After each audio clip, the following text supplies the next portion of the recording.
joke's on you, and the joke's on me.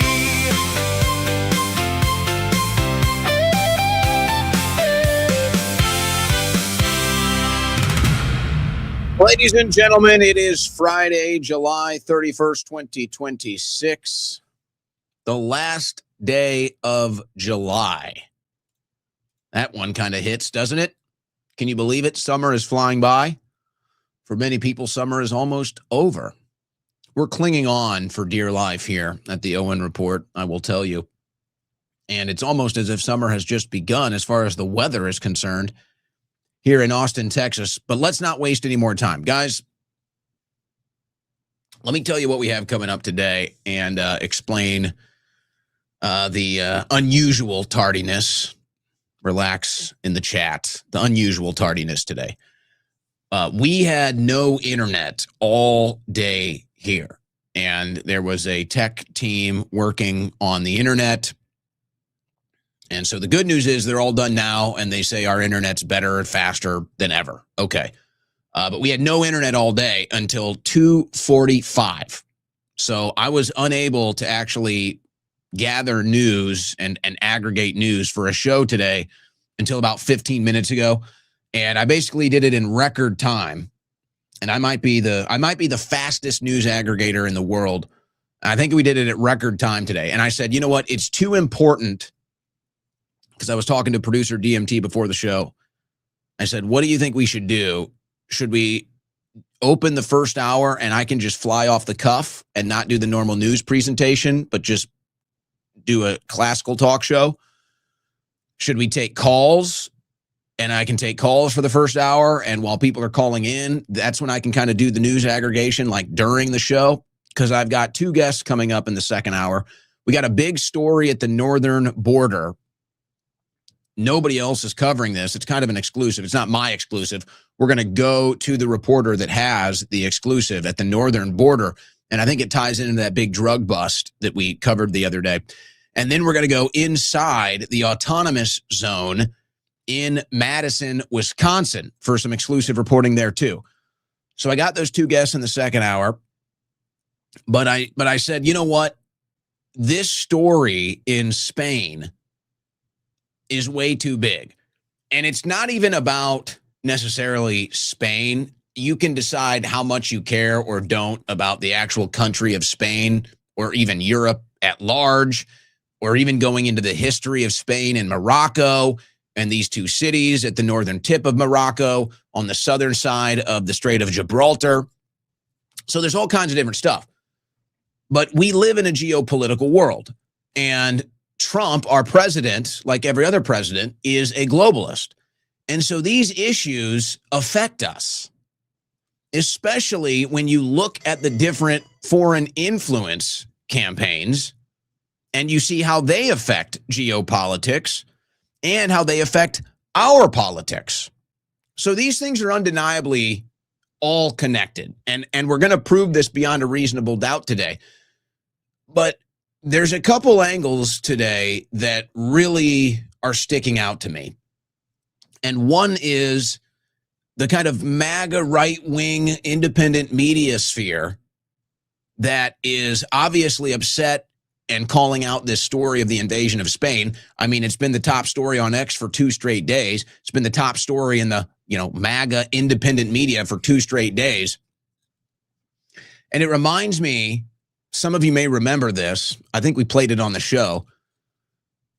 It reminds me of that moment where Eva Vlanderbrock, I think that's her name, the blondie from Sweden who's big anti-immigration, big secure borders gal, blondie Eva from Sweden. And, they trot her around the world and she does all these speeches and she goes in front of all the media talking about migration and open borders. And I forget who it was, but somebody asked her, because she's the expert, right? I mean, she's the expert on illegal immigration and open borders destroying Europe. She gets all the play, she gets all the invites, she gets all the big speaking gigs. And then somebody asks her, well, who's doing it? And she goes, I have no idea. I don't know who's doing it. We have no idea. I've been covering this story for 10 years. I get paid a bunch of money to travel around the world and talk about this story, but we have no idea who's doing it. So you have no idea. You talk about it, but you have no idea. Okay. So it reminds me of that. This whole moment reminds me of that, where all of these right-wingers, MAGA, independent media people, and they're all sitting here and they're covering the Spain thing and they're talking about open borders and they're talking about how the left is going to do this to America. Okay. And then they're missing really the number one element of it all. And I know it's easy to just sit here and simplify things and say, oh, it's Israel. And while the evidence that Israel has its hands all over this Morocco situation is beyond overwhelming, and I think I will show you the evidence today that will prove it beyond a reasonable doubt that Israel is certainly operating this. Now, who's organizing it, who's funding it, I don't know. If Spain wants to find out, they can find out. If Morocco wants to find out, they can find out. If independent journalists want to try to find out, they can try to find out. Somebody organized and funded that land invasion. Somebody did that. Have you ever tried to organize anything in your life? Have you ever tried to organize a party, a bachelor party, a party bus, anything, a birthday party? You know, it's not easy, actually. It's not easy. So can you imagine somebody trying to organize, 60,000 men and boats and buses and garbage trucks? This is well-funded and well-organized. Who did it? I don't know. But I can show you beyond a reasonable doubt that Israel is influencing this and has been for years. In fact, centuries. You say, what? I know, guys. I know. It's that insane. It's that insane.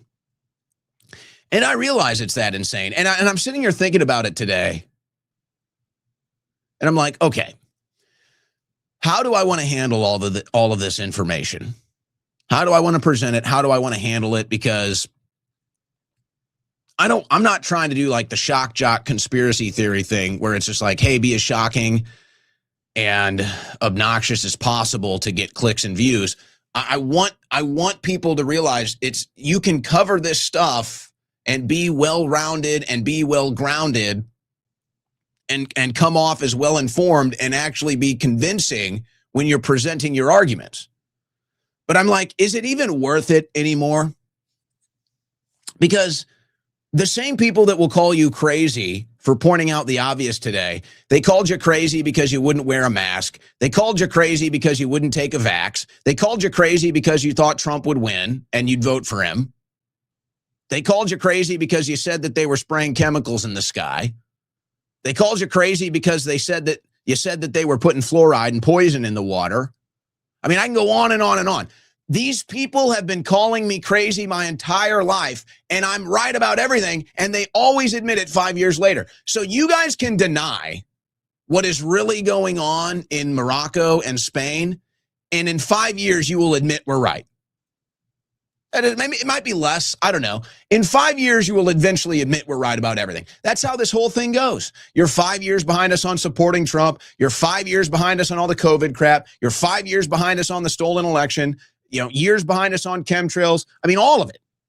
So I'm almost to the point where it's just like, what's the point of even dealing with these people? In 5 years, they're going to be caught up to us anyway. So we'll just go ahead and do it. We'll just go ahead and lay it all out, and let's see how they want to respond. And they'll respond just like the woke left responds. They'll call you names. They'll insult you. They'll ignore the actual facts that you're putting out. They'll ignore the actual presentation and arguments you're making, and they'll just call you names and act like you're crazy, just like they did with everything else we were right about. So let's just do it on a Friday. Let's just go all in on a Friday and just lay it all out for you guys. Let's just lay it all right out for you. But the two angles, I mean, I'm going to show you all the evidence, but the two angles I think that you're going to get here that I'm not sure you're going to get anywhere else. Maybe the hypocrisy of MAGA covering the invasion of Spain, but not willing to point out the obvious. Maybe that. Although I will say, I think this was a backbreaker. I think a lot of people, especially in the opening salvo here, They said, oh, here we go again. They're blaming Israel. And then eventually there was so much overwhelming evidence, they were kind of like, oh, wait a second. And you know how that goes. And guys, remember, I would never cover this stuff really either. They called me an Israeli shill for most of my political media career because I never covered the Israel stuff. And I had to deal with that crap all the time. And so now it's just so obvious you can't not cover it. Now it's just so penetrating into our foreign policy, domestic policy, everything, our White House, our Congress, that you can't avoid it now. To avoid it is to just cover your eyes and bury your head in the sand. So my point is that eventually this stuff gets so obvious.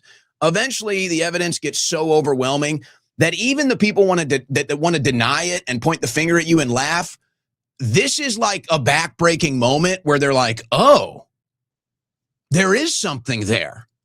This is actually undeniable that there's something there. So I'm going to present all of this. But here's where everybody is missing the big picture. And I covered this a month ago. If you recall, there were stories developing in southern Italy about how the Israelis were taking over southern Italy. And this all tied into the shipping lanes and how Israel is trying to get the shipping lanes around Italy. Israel obviously wants control of the Strait of Hormuz. Now it looks like they're going to be battling with Yemen for the Al-Habab Strait, whatever that one is. Oh, and guess what? Now you're looking at this Morocco-Spain situation for control of the Strait of Gibraltar. And what did they say in the Epstein emails, guys? What was in the Epstein emails about shipping lanes? What was in the Epstein emails about controlling the straits and making money through controlling the straits? Oh, yeah, it's even in the Epstein files. So you can point the finger at us and you can call us crazy, but in a couple years, you're just going to be calling us right. So what the hell? Let's just do it, guys. Let's just go all in. So all of that and more coming up on the Owen Report today. Brought to you by our friends at Allegiance Gold. Well, guys, a lot of people are getting into precious metals. It's kind of instinctual. You look at it and you're like, yeah, that's kind of instinctual. Get money out of the bank, get money out of the stock market, have something you can hold. Have something physical that you can actually hold. And I don't want to get too much into what I think is going on with the economy and the financial system, but let's just say it's more apparent now than maybe ever that you cannot rely on cash in the bank. Really, it kind of is starting to look like it's the least reliable thing long term. Maybe you agree with that with the stock market, but you can get into gold right now. You can put it in a safe at your home. It's proven the test of time and time again. So if you're thinking about this, give a call to my friends at Allegiance Gold, 844-790-9191, 844-790-9191. And while you've got them on the phone, ask them about $5,000 in free gold and silver with qualified investments. You heard that right, $5,000 in free gold and silver with qualified investments, whether through your 401k, IRA, or savings. They make it simple to move into something real before the next reset. Now, when you're dealing with your finances, there's one thing you need with the choice, and that is I got to go with somebody that has an A+ review at the Better Business Bureau. Allegiance Gold, A+ with the Better Business Bureau, nearly 10,000 clients nationwide, and they still have that A+ review. That's what you want, and they want to make sure that you're fully confident and well understood of the decisions you're making before you make them. So the call is free, 844-790-9191, or go to protectwithowen.com. That's protectwithowen.com. Protect your wealth because no one else will.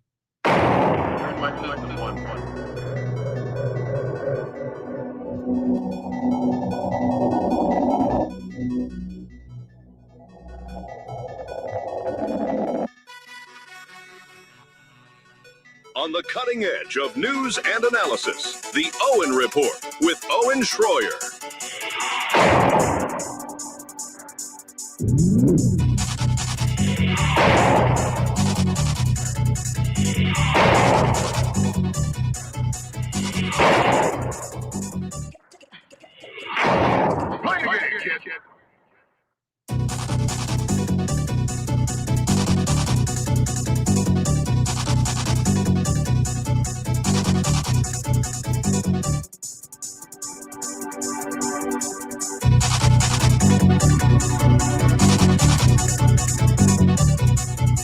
All right, so we need to get serious here. We are going to be serious. It is a Friday though, and I look to my right here, and this headline on the Drudge Report, and I'm just, my goodness. New Maine Democrat Senate candidate fathered 2 kids with his second cousin. Oh my God.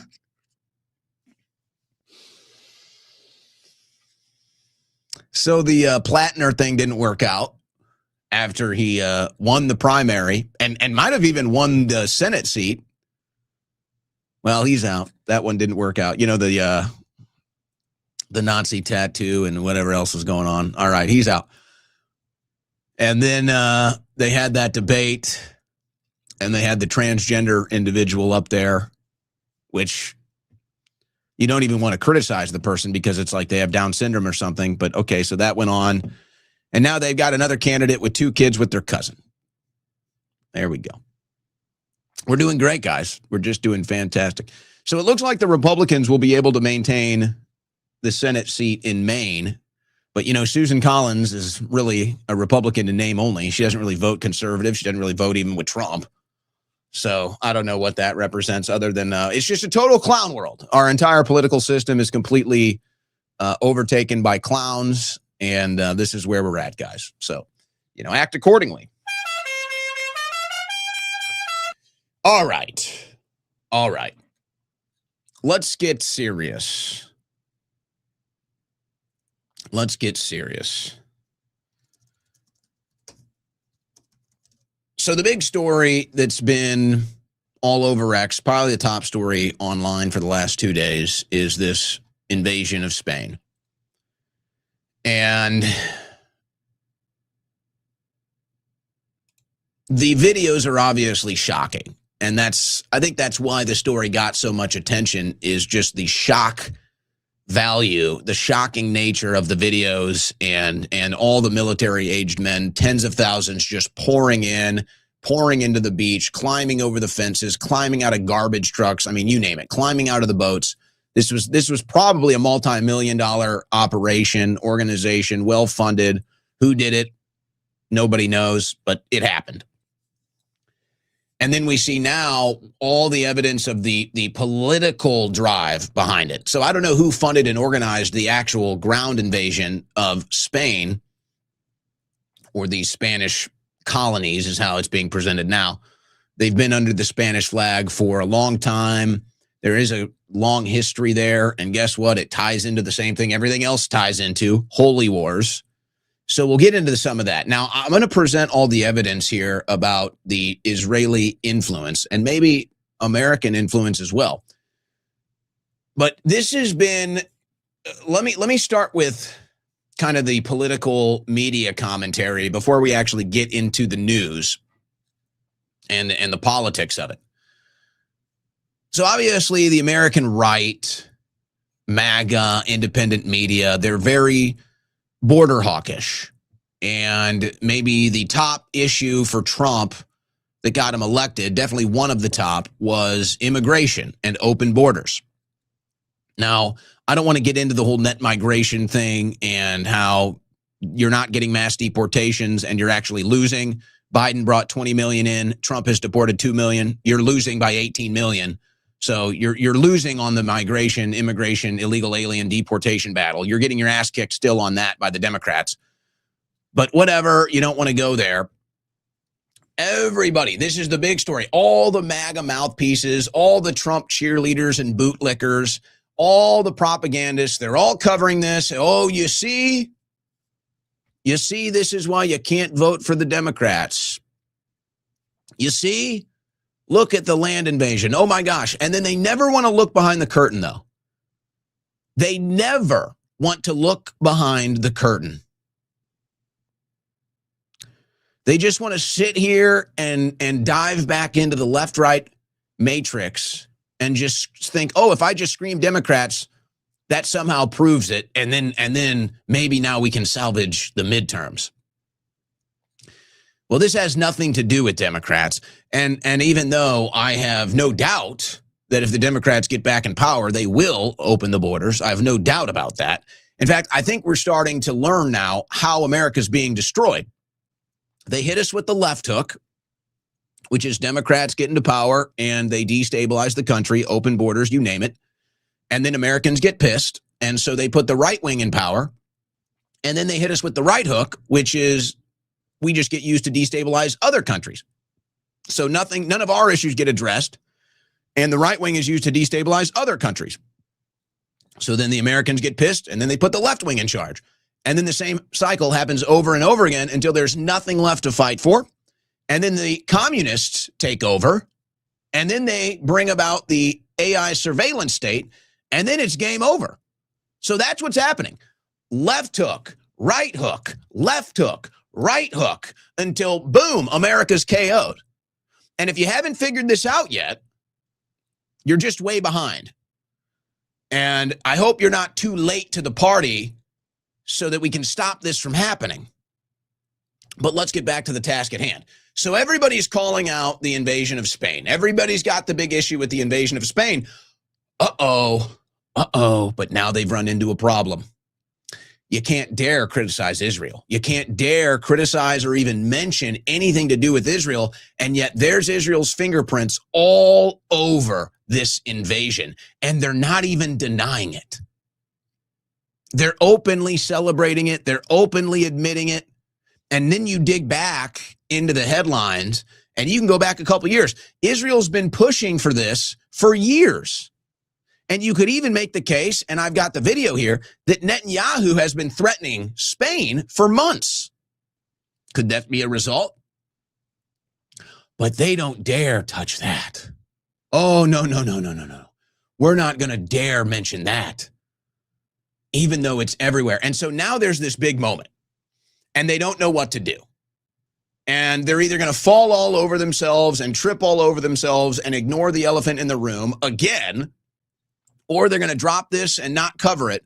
Or, and I do believe that this is the third thing that I'm actually starting to see a lot of. And this is why sometimes you got to be patient and sometimes you can't assume the worst about people.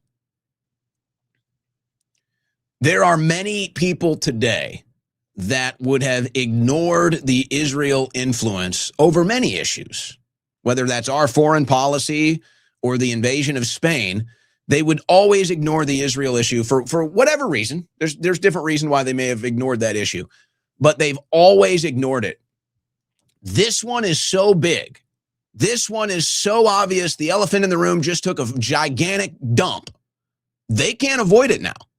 And for many of these political commentators, specifically on the right, that have been avoiding the Israel issue at every turn, it's now become so unavoidable that I think this one might actually open their eyes, open their minds, and break the camel's back that, oh, I'm not allowed to talk about it. Because the Israelis are celebrating it, they're pushing it, and they're going all the way with it. So it becomes indefensible now. So if you believe in the security of borders, if you're out here standing up for Spain's border security, well, then you have to point out how the Israelis are celebrating its depletion. You have to call out how the Israelis are saying it's time for Spain to give up Morocco.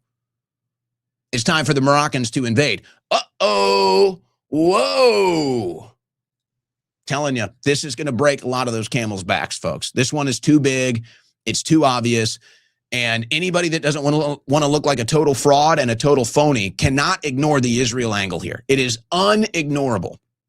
And if you're going to ignore it here, then you're not serious about border security. And you never were. And you were probably never serious about anything. So this is a big moment. Believe me, this is a big, big moment right now, specifically with right-wing border hawks that want to ignore the Israel angle. And now they're watching the Israelis celebrate the destruction of Europe's borders and Spain's borders. Major eye-opener. Major eye-opener. Now, I don't know if I want to get too conspiracy theory out of the gates here, so maybe I'll hold off on this. But I do have a conspiracy theory as to why all of this is happening right now. But let's just get to the presentation. Let's just get to the evidence. So this was just a couple weeks ago, and we did play this on the show at the time. Netanyahu threatening Spain. You may recall that. He said Spain defamed the IDF and they repeatedly oppose Israel. I cannot tolerate this hostility without paying them an immediate price. So that was a couple weeks ago. Netanyahu threatened Spain. Now, let's go back to a couple years ago, because this has been ongoing for a while, and this is really when the tension began. Spain denied port of call to ship carrying arms to Israel. Now, we're talking about the Strait of Gibraltar that Spain has most of the control of because of those two cities at the northern tip of Morocco, which is on the southern side of the Strait of Gibraltar. And again, this is so important, guys. Don't forget what Israel is doing in southern Italy, trying to take control of that strait. Don't forget why America is fighting Iran in the Strait of Hormuz. And don't forget that in the Epstein emails, they talk about how they're going to control all the shipping lanes, and that's how they make their money. So it is not a coincidence that all of these things are happening in the most important shipping lanes in that region of the world. It's not a coincidence. And it's not a coincidence that Israel is pulling the strings so that they can control all of these shipping ports. So this is really when it began with Spain. And they said, we don't want to be a part of your war. We're not going to let you bring weapons in that you're going to use to murder innocent women and children. So we're not going to be a part of this. So Israel started cooperating with Morocco. Morocco allows Israeli warship to dock after Spain refused. It continues. Morocco's unexpected solution to Spain's anti-Semitism. Oh, because Spain didn't want to accept Israeli warships and weapons. That's considered anti-Semitism. So Israel teamed up with Morocco to continue the movement of their weapons through the Strait of Gibraltar. And so now Israel has its eyes on the strait, Israel has its eyes on Spain, and they're working with Morocco to get their will done. It continues. Abraham Accords reach the strait. How Israel can help Morocco reclaim its north. U.S.-Spain tensions over NATO, Iran create opening for Morocco to press claims on Quito and Melilla, which Israel positioned to back Rabat diplomatically within U.S.-led alliance that increasingly favors cooperative partners over European holdouts. Let me translate that for you. Israel, Morocco, and the U.S. are working deals to get around the NATO and European countries that control these straits. And that's why they're trying to take Morocco. It is literally for Israel. Just like Venezuela, just like Iran, just like everything else. And that's why they spend so much money on our politics, guys, in case you haven't figured it out. Just in case you haven't. We're not done. Yair Netanyahu, 2019. Dear Arabs and Muslims, want to free occupied Arab Islamic lands? Here's a good start.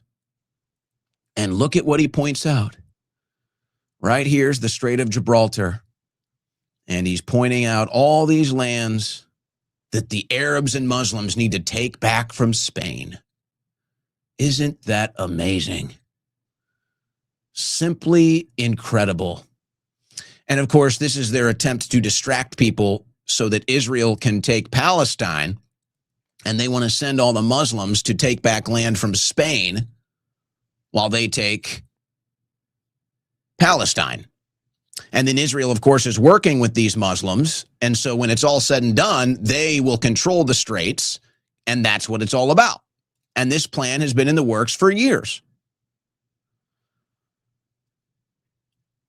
Here's another Israeli news source, Channel 14. It's time Spain explains to the world why it still maintains colonial enclaves in Africa. Israel's ambassador to the UN, Danny Danon. And Danon has been all over this, saying, yep, we're taking this back from Spain. Yep, we're going to help the Muslims take this back from Spain. We're going to help Morocco take this back from Spain. So where are all you MAGA border hawks? Where are all you MAGA people that are screaming and shouting and crying and sharing all the videos of the invasion? And now here's Israel claiming ownership of it, supporting it, and backing it. And where are you? Why are you silent, cowards? Why are you silent, cowards? Why are you silent, frauds? They're admitting it. It's not even a conspiracy theory. It's from their own damn mouths.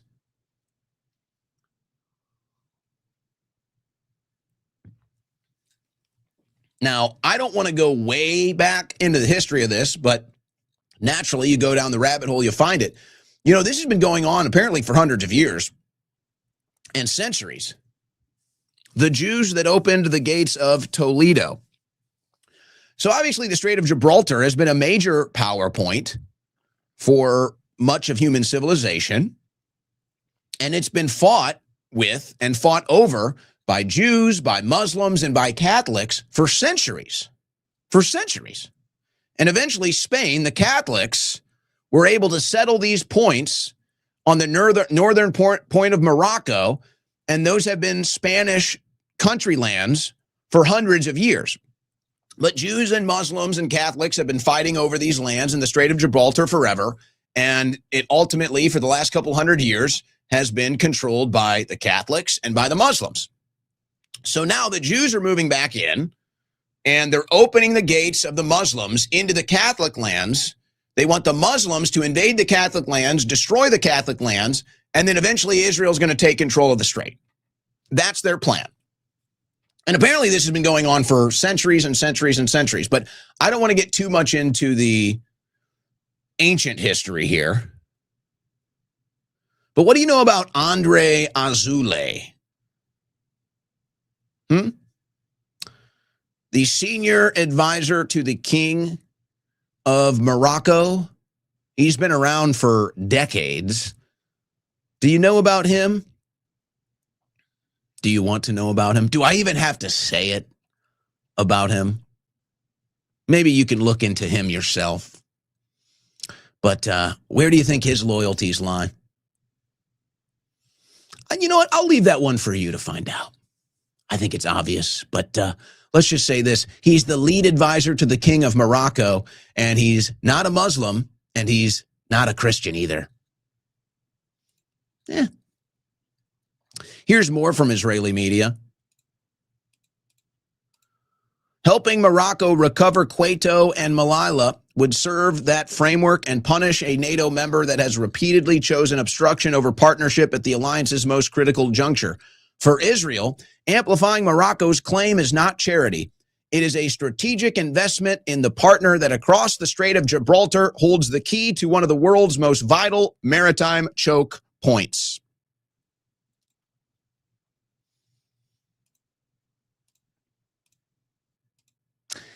And all of the Israeli influencers on X are saying the same thing. I could pull up hundreds of these examples. I really don't want to waste your time with all of them today, but you know, Dr. Eli David, I mean, you name it. They're all saying it's time for Morocco to take Spain. And isn't it ironic? Isn't it ironic that all these people, they'll shout and scream and cry, Muslims, Islam, Muslims, Islam, Muslims, Islam. And then they support the Muslims taking Christian land. And then they support the Muslims taking Catholic land. And then they support the Muslims more than they support the Christians. Isn't that amazing? Wow. Wow. And by the way, they know this is undeniable. And that's why the Telegraph has this headline today. The left is blaming the border breach on an Israeli-American-Moroccan pact to punish Spain for its pro-Gaza policy, while the right sees it as the start of an attempted annexation of Quetta. So they act like this isn't going on. It's like, oh, people are just making this up. What are you talking about? We're all watching this happen. I mean, is it even worth making an analogy? It's like we're all sitting in a football stadium and we just watched the visiting team score a touchdown.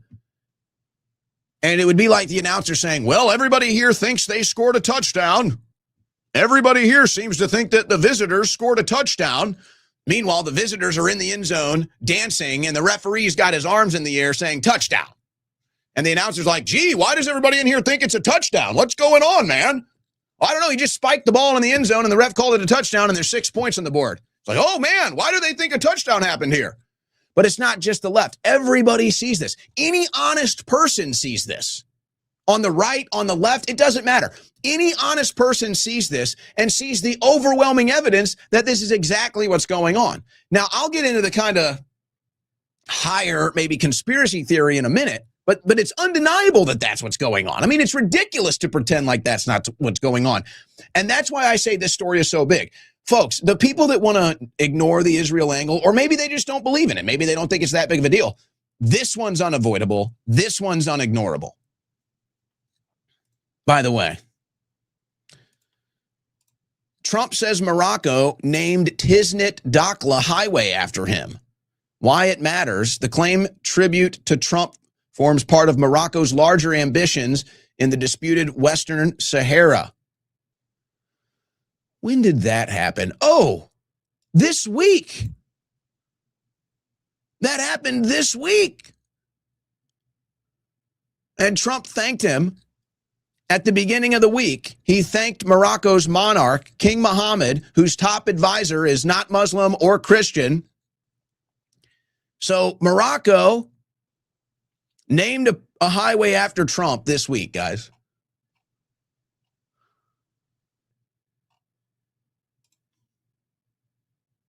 Still want to ignore the evidence in front of your own eyes? Still want to pretend you don't know what's going on?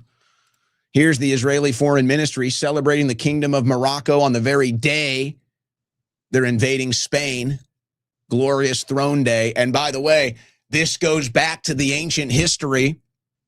This goes back to the ancient history of the battles over the Strait of Gibraltar and the Muslims winning the battles. And here's Israel celebrating that, the day that Spain's being invaded. And oh yeah, here's Ukraine doing that too, for what it's worth. You know, the old Ukraine president, Zelensky, not Christian, not Muslim. You know. Now, I've got more on the Ukraine angle that is also very important. But hey, it's still the normal factors, guys. It's still the normal factors. Here's Alex Soros earlier this year celebrating Spanish Prime Minister Pedro Sanchez. And Soros is all over this leftist Spanish leadership, by the way. And you can find all these different stories. And this was the story that Soros actually shared, as he's really tight with the leftist Spaniards. I'm the Prime Minister of Spain. This is why the West needs migrants. And Pedro wrote that. And I'm sure Soros helped set him up with the New York Times to get that story. So the Soroses are involved again. But now even the Prime Minister of Spain is like, okay, this is too much. This is too much. Now, I'll do this. I'm going to get to the Ukraine angle, finish up the first hour, get to the guests in the next hour. But now let me do a little conspiracy theorizing here about this whole bigger picture, and then I'm gonna look at the Ukraine angle. So it's like take a deep breath, lower the heart rate, refocus, look at the bigger picture. So what is going on? What do we see happening in the bigger picture? Well, there's a fight over the Strait of Hormuz. There's a fight over the strait in Yemen. There is an Israeli attempt to take over the southern tip of Italy and take control of that strait. And now we see the Strait of Gibraltar also. Now there's a fight over that. So these are arguably the four most important shipping lanes in that region of the world. I mean, you're talking about money, power, influence, you name it. You control those four waterways. You control those four straits. You control it all. You control everything. And the Epstein class was well aware of this. And we know that because it's in the Epstein emails, literally. I mean, I can pull them up Let me pull, I could pull them all up. Let me at least pull one up here just for the sake of the evidence, because people will say there's no way. So I'll just pull up one of these emails right here. Jeffrey Epstein to Roger Schenck. This is the way the Jew make money and made a fortune in the past 10 years, selling short the shipping futures. Let the Goyim deal in the real world.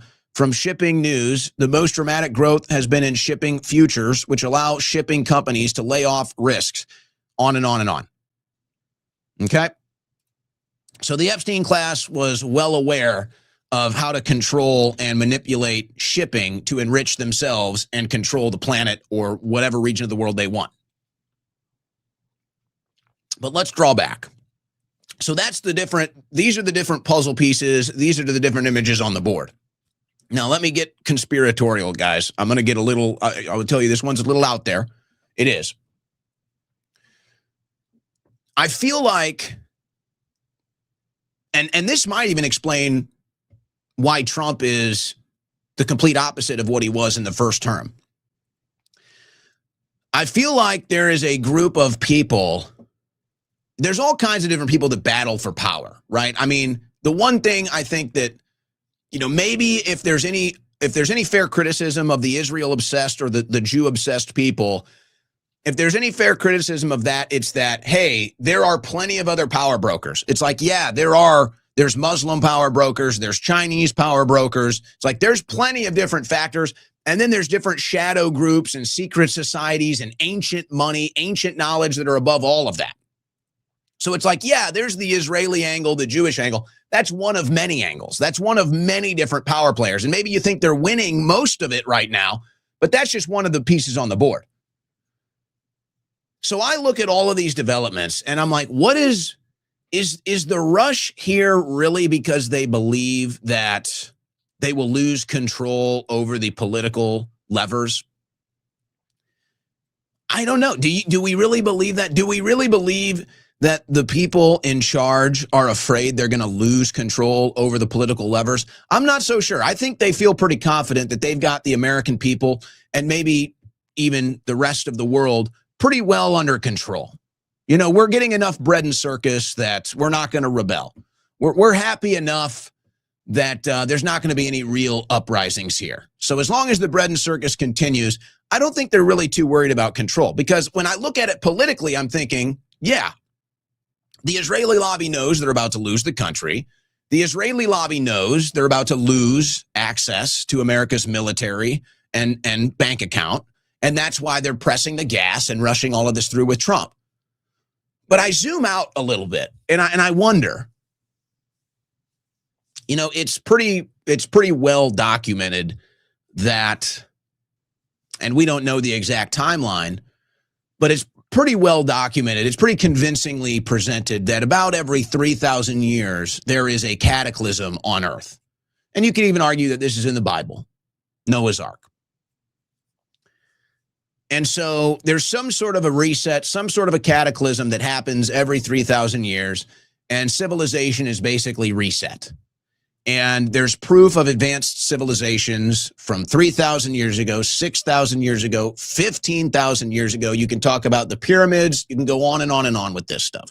There's even proof of highly intelligent life in Ohio from thousands of years ago that knew how to map stars and follow the tracking of the sun and the moon to get the most out of agriculture.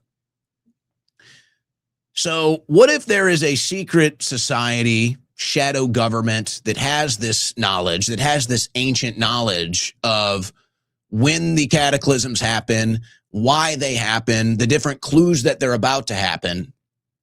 And, maybe this is a group of people that Trump wasn't in and now he is. Again, I'm being conspiratorial here, so just, take it with a grain of salt. But I'm wondering, do they know there is about to be some major cataclysm? Like they know something so big is coming that all of civilization is about to get reset in some degree. And so they need to have themselves positioned when all of this happens. They have to have themselves positioned in all the right places so that on the other side of this cataclysm, they can assert full global domination. And the only thing that would be stopping them potentially would be some sort of civilian uprising, some sort of organization or uprising amongst the people. So what do you do about that? You build an AI surveillance state. You put cameras everywhere. You put recording devices everywhere. You plug all of this into AI in a reporting system so that there's never an uprising. Now, that's me getting a little conspiratorial today, but I can't help but wonder. Can't help it. Now, let me make one more point about Ukraine before we move on to our first guest today. Now, you've got Laura Loomer obviously out there doing the Ukraine propaganda, and it's actually getting more ridiculous than ever, these recent interviews, and she's got the biggest star on her necklace you've ever seen now. In fact, I think, Randy Fine or Mark Levin are going to get jealous. They're going to try to find a bigger gold star because you can't have Laura Loomer with the biggest Star of David. I mean, that's just unacceptable. You got to have a bigger one than that. So she's going to make a lot of these other zealots in the media jealous with that big gold star. And she's saying she wants Trump. I don't even know if I'm allowed to say this. She wants Trump to unalive Putin. Laura Loomer is doing interviews in Ukraine, showing off drones and telling Ukrainian media she wants Trump to unalive Putin. This woman has lost her mind. Or she's just a gigantic political whore, because just a year or two ago, she would have been against the war in Ukraine. She's been a very staunch criticizer of Zelensky over the years. And now all of a sudden she's promoting drones and unaliving Putin? What in the hell is going on here?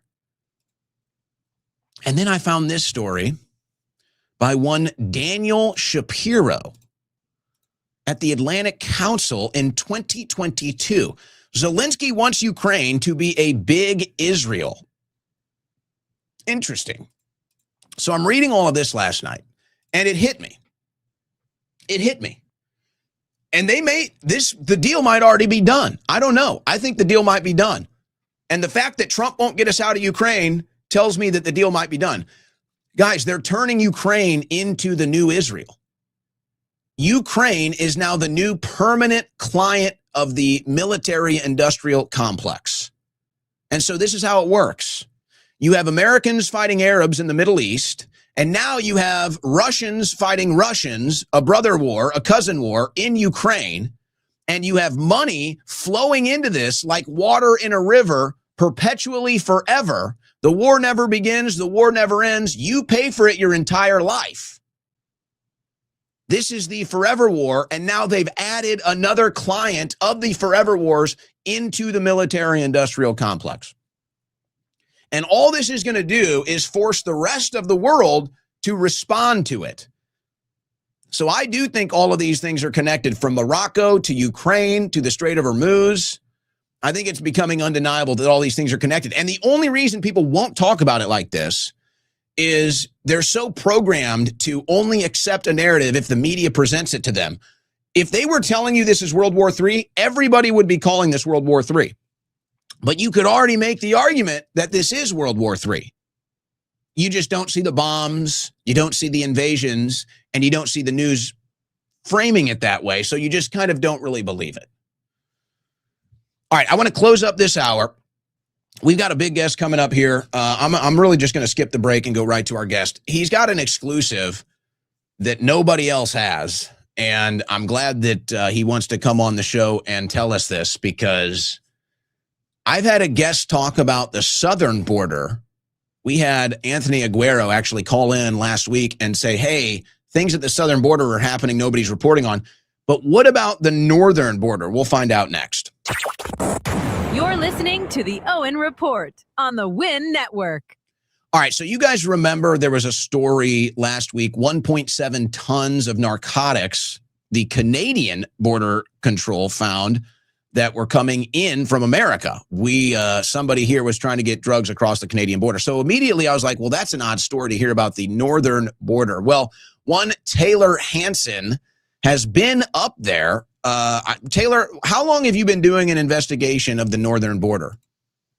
It's been about I'd say a month in total. I mean, we've been doing pretty extensive research for a few months, but we were actually really honed in on the human smuggling angle for the past month, reaching out to smugglers and kind of truly trying to understand how these networks work.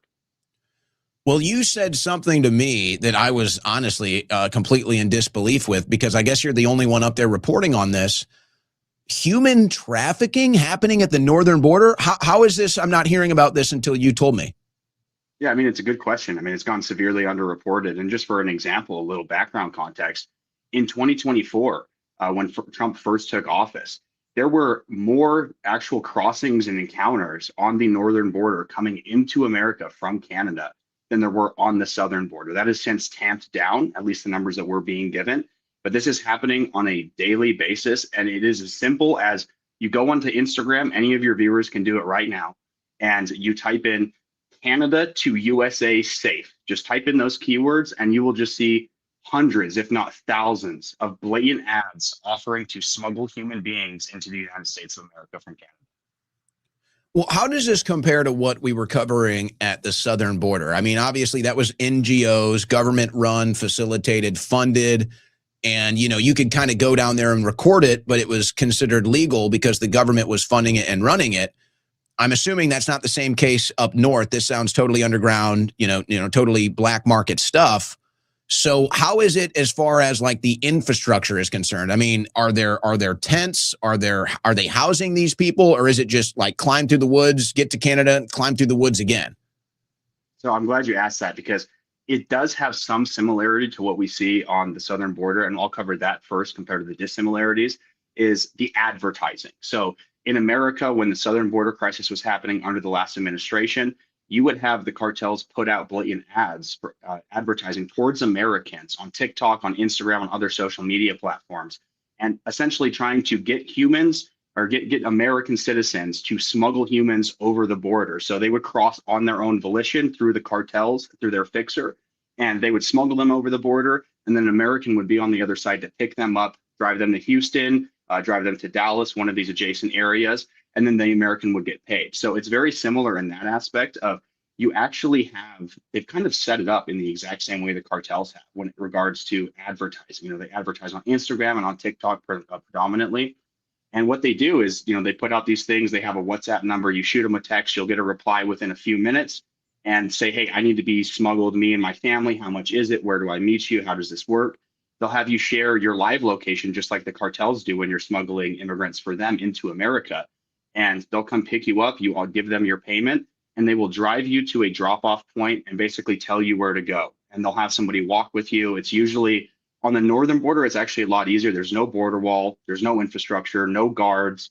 We tested the RCMP response, which is the Mounted Canadian Police, and they're in charge of the border. And it took them 11 minutes to get to one of the most popular crossing points. So by then, they're already long gone, home free in America. It takes 30 seconds to cross the border, pretty much anywhere along the north.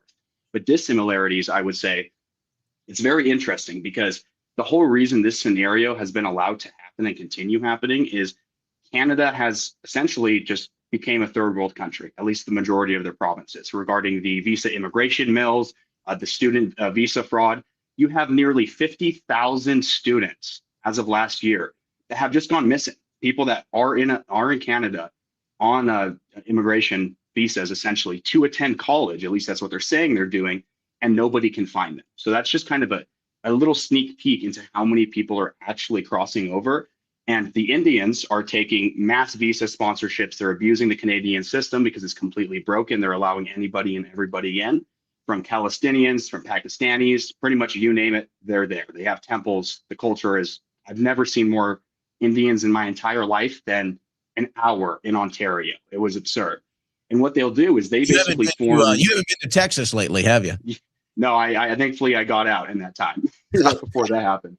But they form what you would essentially liken to the Indian mafia or an Indian cartel.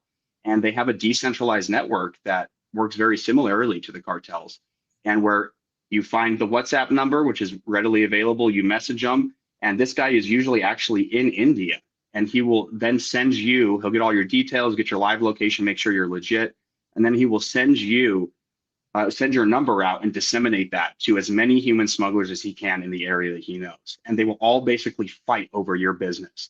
And first come, first serve, You can, try and get better pricing, try to not, doesn't matter. But you'll basically have, what we did is we messaged this guy and we just started getting poured in with texts, just nonstop. I can pick you up here. We can cross today. We can cross tonight. We can cross tomorrow. And they will then send that out in mass. And it's first come, first serve. The smugglers almost compete with each other. It's a very odd market, but it works and it's continuing. And there really is nothing stopping it. Is that the numbers are supposedly down, but just for an example, I mean, you have thousands of these smugglers in Canada, and they're primarily bringing people over from Quebec, the Quebec province, into New York State is usually where they go, or Vermont in the Derby Line area. And there's no security there. So they're using actual taxis and Ubers, and they're picking you up, and then they will drop you off at the drop point and say, walk 15 minutes that way, you'll be in America, cut through the woods, we'll have somebody ready to pick you up. And to the extent that it's kind of organized in a similar way regarding the NGOs, I was offered free housing, free transportation, free food, and a full-time job in Chicago. So they have infrastructure set up in the United States. And then that was you posing as somebody that wanted to sneak across the border into America. Exactly. Yep. Well, I want to get a little more detailed with some of the things you just said. With us here on the show is Taylor Hanson, great American patriot. Nice to be rekindled here, Taylor. I look a little different. We used to look the same, but a little bit less these days, I think. Maybe that's good for you. I don't know. I guess that depends on the consumer here.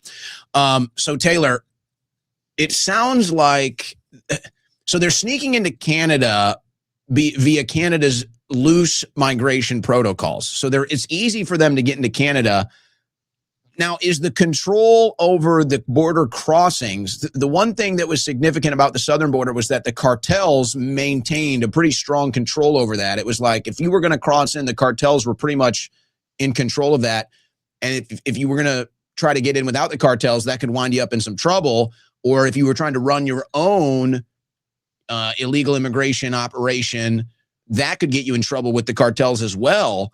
Is it that bad at the northern border, or is it really just kind of like a pay for play thing? Like, hey, find somebody that you can pay money, they'll get you across, and it's not as dangerous? It's definitely not as dangerous across, I would say. I mean, granted, you're dealing with Mexican cartels that are notoriously dangerous in, the Latin American countries compared to these kind of makeshift decentralized networks that actually are created in India. And then they they legally get into Canada. They are Canadian citizens, or they're on student visa in Canada.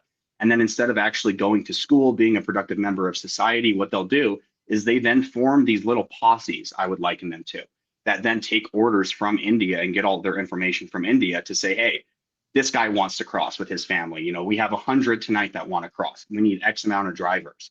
And then they pass all the information on to these individual smugglers, and the smugglers bring them over.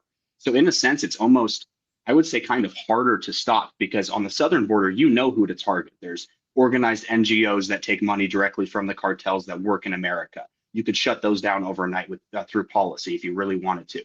But with this, you need a physical presence at the actual border, both on the Canadian and the American side. And we just don't have either. Well, we don't talk about the northern border much here. And so we don't talk about northern border security much. And, maybe that's a pragmatic thing because the southern border is where most of the illegal crossings happen. That's where most of the criminal activity is, the gang activity. So we kind of just ignore the northern border, even though, I don't know the exact mileage, but the northern border land to land probably has more land to land crossing area than the southern border. So we really don't think about this stuff. And I'm curious, I don't want you to out yourself, but is there anything you can give us an idea of how you were able to acquire this information, how you were able to acquire this knowledge and expose this? Because like I said, I'm not hearing anybody talk about this, Taylor. You're the first person I've heard talk about it. The only other story I've even seen, I don't know if you saw, the Canadians caught 1.7 tons of narcotics a couple weeks ago that was actually being smuggled from America into Canada. So we know that there's obviously some criminal activity at the border, but how is it that you're able to get this and no one else? Again, I don't out yourself here or put yourself in any compromising circumstances, but how is it you're able to get this? Nobody else is covering this. Well, the sad reality is literally anybody could cover this. They just don't know where to look. And like I said to your audience, just type in a search on Instagram. Canada to USA safe. That's all you need to do. And it will give you enough information to get an understanding of how blatant these people are in their advertising. It's very simple. My producer is actually Canadian, and he lives in the Ontario area. He had lived in Alberta prior, and his culture is just gone. Canadian culture is gone in the majority of these provinces. And so he first brought the issue to light and said, dude, they're just blatantly advertising on social media. Like, I watch people get smuggled on a daily basis here. It's just, they do it in broad daylight. They don't even wait tonight, a lot of them. So it was very easy to actually get access to the story. But I think journalists in America, they either just weren't looking, or more realistically, and the sadder alternative is they just didn't care. They don't see it as that big of an issue. And if you ask any single Indian that lives in America now that has moved here in the past 10 years, do it next time you see one. If you know some, if you're friends with any, or even if you're living in Texas, if you're living in New Jersey and some of these enclaves, ask them, say, were you living in Canada before you came to the US? Almost every single one of them will tell you yes. And that is a shining beacon of understanding of, okay, these people are literally just illegally crossing into the US because there's no security infrastructure. The H-1B system obviously has been massively abused, essentially since its founding. It's no longer for your unique workers or people that have high skills. These people end up at 7-Elevens. A lot of them don't even work, but it's basically a program for cheap slave labor, like we see at the southern border with the mass immigration and how we hire them on farms. It's the exact same thing. But the reality of it is to work in America now, you don't even need an H-1B visa. You can cross the border tomorrow as an illegal Indian immigrant or a different ethnicity, and you walk through, you'll have housing, every single social program set up for you, and you're good to go. You live free. You have a job, you have a car, you have a house, you have food to survive on, you and your whole family. Meanwhile, Americans are struggling. Nobody can buy a house right now, especially within Gen Z. Pretty much everything has become unattainable. And meanwhile, you have illegal immigrants abusing our immigration system, walking over, and they get everything handed to them. It's very akin to the Biden administration, but this time it's on the northern border. And not just that, but you had mentioned the mass amount of narcotics found. And interestingly enough, it's not just the Indian mafia. The majority of these groups are very decentralized, but the cartel is still working both in America and out of America. They're just out of the human smuggling business for the most part. They have now shifted their focus on the drug trafficking business. And their new route, they come in through Vancouver, which is on the west side of Canada, and they bring it down through Washington, through Oregon, Montana, Utah. Utah is a completely different state from the state that I lived in the majority of my life, and same with Montana. Now they're taking over native reservations. They're smuggling all of their fentanyl through these reservations, through our northern border once again. So the left side of our northern border is heavily compromised with drug trafficking that's killing Americans on a daily basis in mass. And then the right side of the border is heavily compromised by mass smuggling of Indians into the United States that are all living off of social programs. I'm listening to you say this, and I learned quite a bit about the fentanyl drug smuggling in the time I spent in prison, because you meet drug dealers. And it's funny that you say that, because at that time, the southern border was open, and they talked about, we bring it in through California. It's like we just smuggle everything in through California. And they talked about how most of it ends up somewhere on the East Coast, Washington or Oregon. And then from there, they have their pipelines inland. But the access point was always the West Coast. It was always bring it in through the South, and then everything starts on the west. Everything starts in the West and moves east. So it looks like now the access point is the North. But based off of what you're saying, it sounds like they're still running the normal operation, was everything starts on the West and moves its way east. And that's the infrastructure these cartels have set up, specifically with the fentanyl trade, which is number one right now. I am curious, when we do the southern border, it's like we knew the hot spots, right? We knew the places to go and catch this stuff. Mexicali, Tijuana, Nogales, Juarez, El Paso. You name it, Laredo, Reynosa. These are all the places that we would go cover this stuff. McAllen, the Rio Grande Valley. It was like, okay, we knew the different access points that they were running them through. Is it established like that at the northern border? Like, it's like, okay, these are the major hubs, these are the major cities, major access points? Or is it like we just kind of look for an opening wherever we can get it, and then good luck once you get in? Well, they do have major access points. Both the cartel, when it comes to drug smuggling in Vancouver and down into Washington State and Oregon through Montana and these kind of Mountain West areas in the United States. But more specifically, it is very easy to track. It's not a hard thing. It's the exact same idea. They pick, 2 to 4 hotspots that really work, and they will just keep hammering these hotspots on the East Coast through Quebec, through the French province in Canada, down into Vermont and New York. Almost every single human that's actually being smuggled into the United States are coming through 2 states. It's either upstate Vermont or upstate New York. And there's about 3 to 4 crossing points. We actually covered 3 in the documentary that we put out. And it is the Derby line. You have Roxham Road, which Roxham Road, there has been a little bit of coverage on that years prior. It's not as popular as it used to be, but that was actually the only one we got a physical RCMP response from. Granted, it was 10 minutes and 55 seconds, so you would have been long gone into America by then. But there's no security infrastructure at any of these. Some of the most major crossing points are literally through people's backyards. The last place that we went to that we actually spoke to the residents, we were talking to them, and they just use their boat launch ramps. They walk right along the beach of Lake Chapman, or Lake Chapman, and they literally walk into America. It is a 20, 30-foot walk into America. You can literally be in one of these communities along the lake and see an American house, multiple houses on the other side. And you just walk right along the beachhead, go down 10, 15 minutes, swing right onto Alberg Springs Road, and they pick you up and you're in America. There's zero security infrastructure. Granted, you have actual border crossing points, but those are for law-abiding citizens. Those are people that actually are traveling to the US, coming back into Canada. The smugglers aren't using them. They literally walk right around these units because they have maybe one RCMP or CBP officer manning them, and they just find a way directly around, cut through people's backyards. I mean, there's times where on the Derby line between Vermont and Quebec, that cars have literally just driven over, and they just drive right into America, and then they're long gone. So there is zero security infrastructure, but we know where these hotspots are.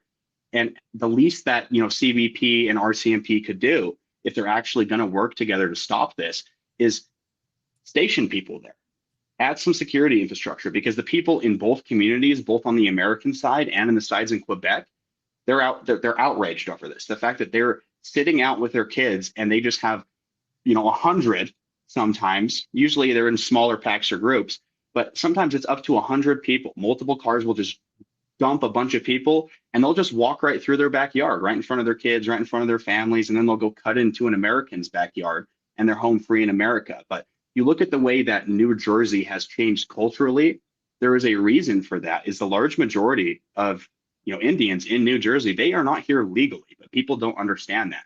You don't just have an ethnic enclave created overnight. Granted, you have a lot of H-1B abuse in that area, but that is where they are being funneled to in mass because it's directly adjacent. And the Indians usually come from Brampton, Ontario, which is already an Indian enclave. That's where you see the Indian statues, the Hindu statues. You have Sikhs there. You have pretty much every type of Indian you can have. Also, a lot of militant Muslim Indians. You have the Palestinians. You have multiple different factions as well. It's very interesting.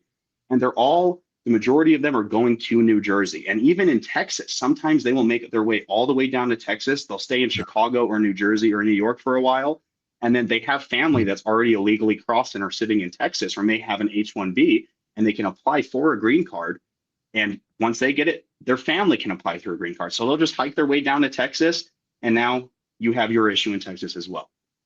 Well, it's funny you bring it up about Texas. And I spent the majority of my life in St. Louis, Missouri, where it's pretty much black and white people. That's pretty much all you're getting. It's like 55% white and then like 40% black and then kind of a mixture of everything else. So when I moved down to Texas, I wouldn't say it was a culture shock, but it was like, okay, there's a lot of Hispanic, a lot of Mexican people here. So that was kind of like, it's like, oh, okay, this is kind of the difference of culture of St. Louis, white and black, Texas, a lot of Hispanics, a lot of Mexicans. And so it didn't really stick out as much when I'm dealing with Indians everywhere or Muslims everywhere. But now it's like overwhelming. I mean, at least like, Mexicans, Hispanics, it's like, yeah, well, Texas was Mexico until sometime in the 1800s. I forget the date.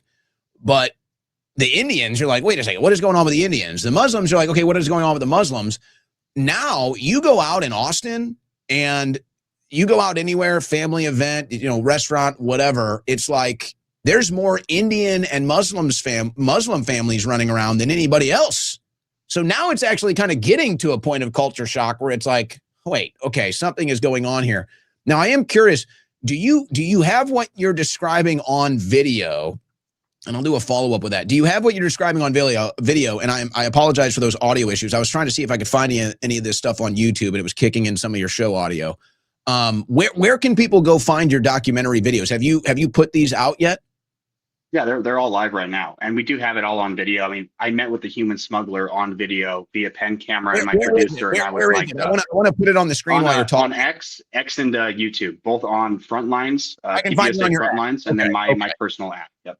Okay. Yeah, go on. So you actually have this on video. Yep, the entire process. Here's his X account right here, guys, at Taylor USA. And you've done so many great on the ground documentaries in your time in the media here. It's nice to see you back out on the front lines here. So if you guys want to see this, it's,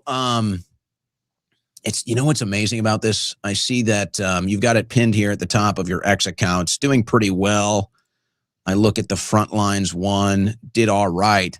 You know what's so strange? And I know this is just kind of the nature of the beast of political media. Taylor, if you would have shot this report in 2022 or when the Biden was in office, this thing would have like 5 million views. Is it a little strange that it's like, I don't know, people just want to pretend like it's not happening? Is it because Trump is in office, or how do you manage the reason why this isn't getting the normal attention it would have, say, 3-4 years ago?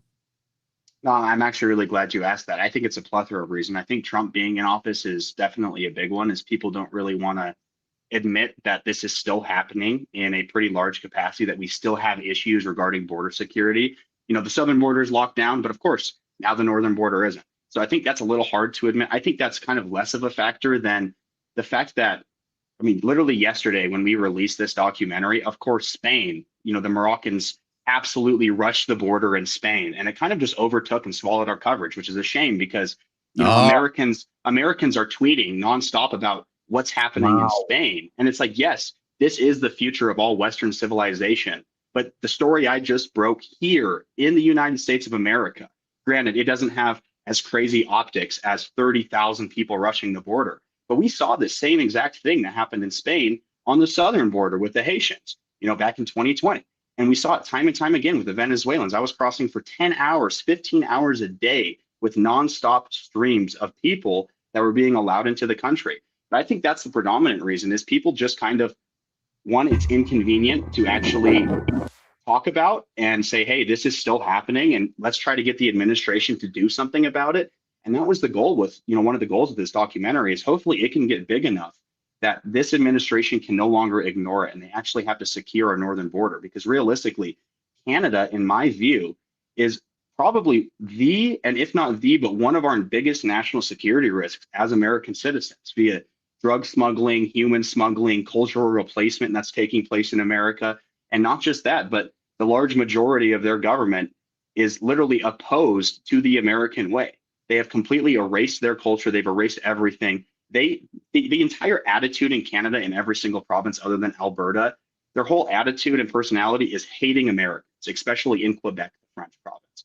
And they despise us, and they despise us, especially in Quebec, because they have a massive CCP influence, which I know that's cliche to say, right? Because that's kind of the boogeyman that we get that realistically isn't a massive threat in American politics.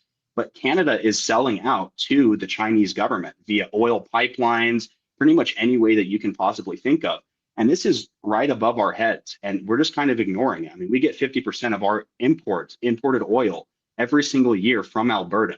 Alberta has the third largest oil reserve in the entire world. We would never have to start another senseless war in the Middle East if we actually just said, hey, these guys have a right to independence, which they've been trying to do for quite a long time, by the way, but they keep getting stifled by different provinces like Quebec and around. And they're saying, no, you can't leave, because if Alberta left and cut off the oil tap to the rest of Canada, 80% of Canadians would die within a week. That's how important Alberta is to Canada. Yet they're treating them like a crown colony, and the US is not cozied up or defending them nearly as much.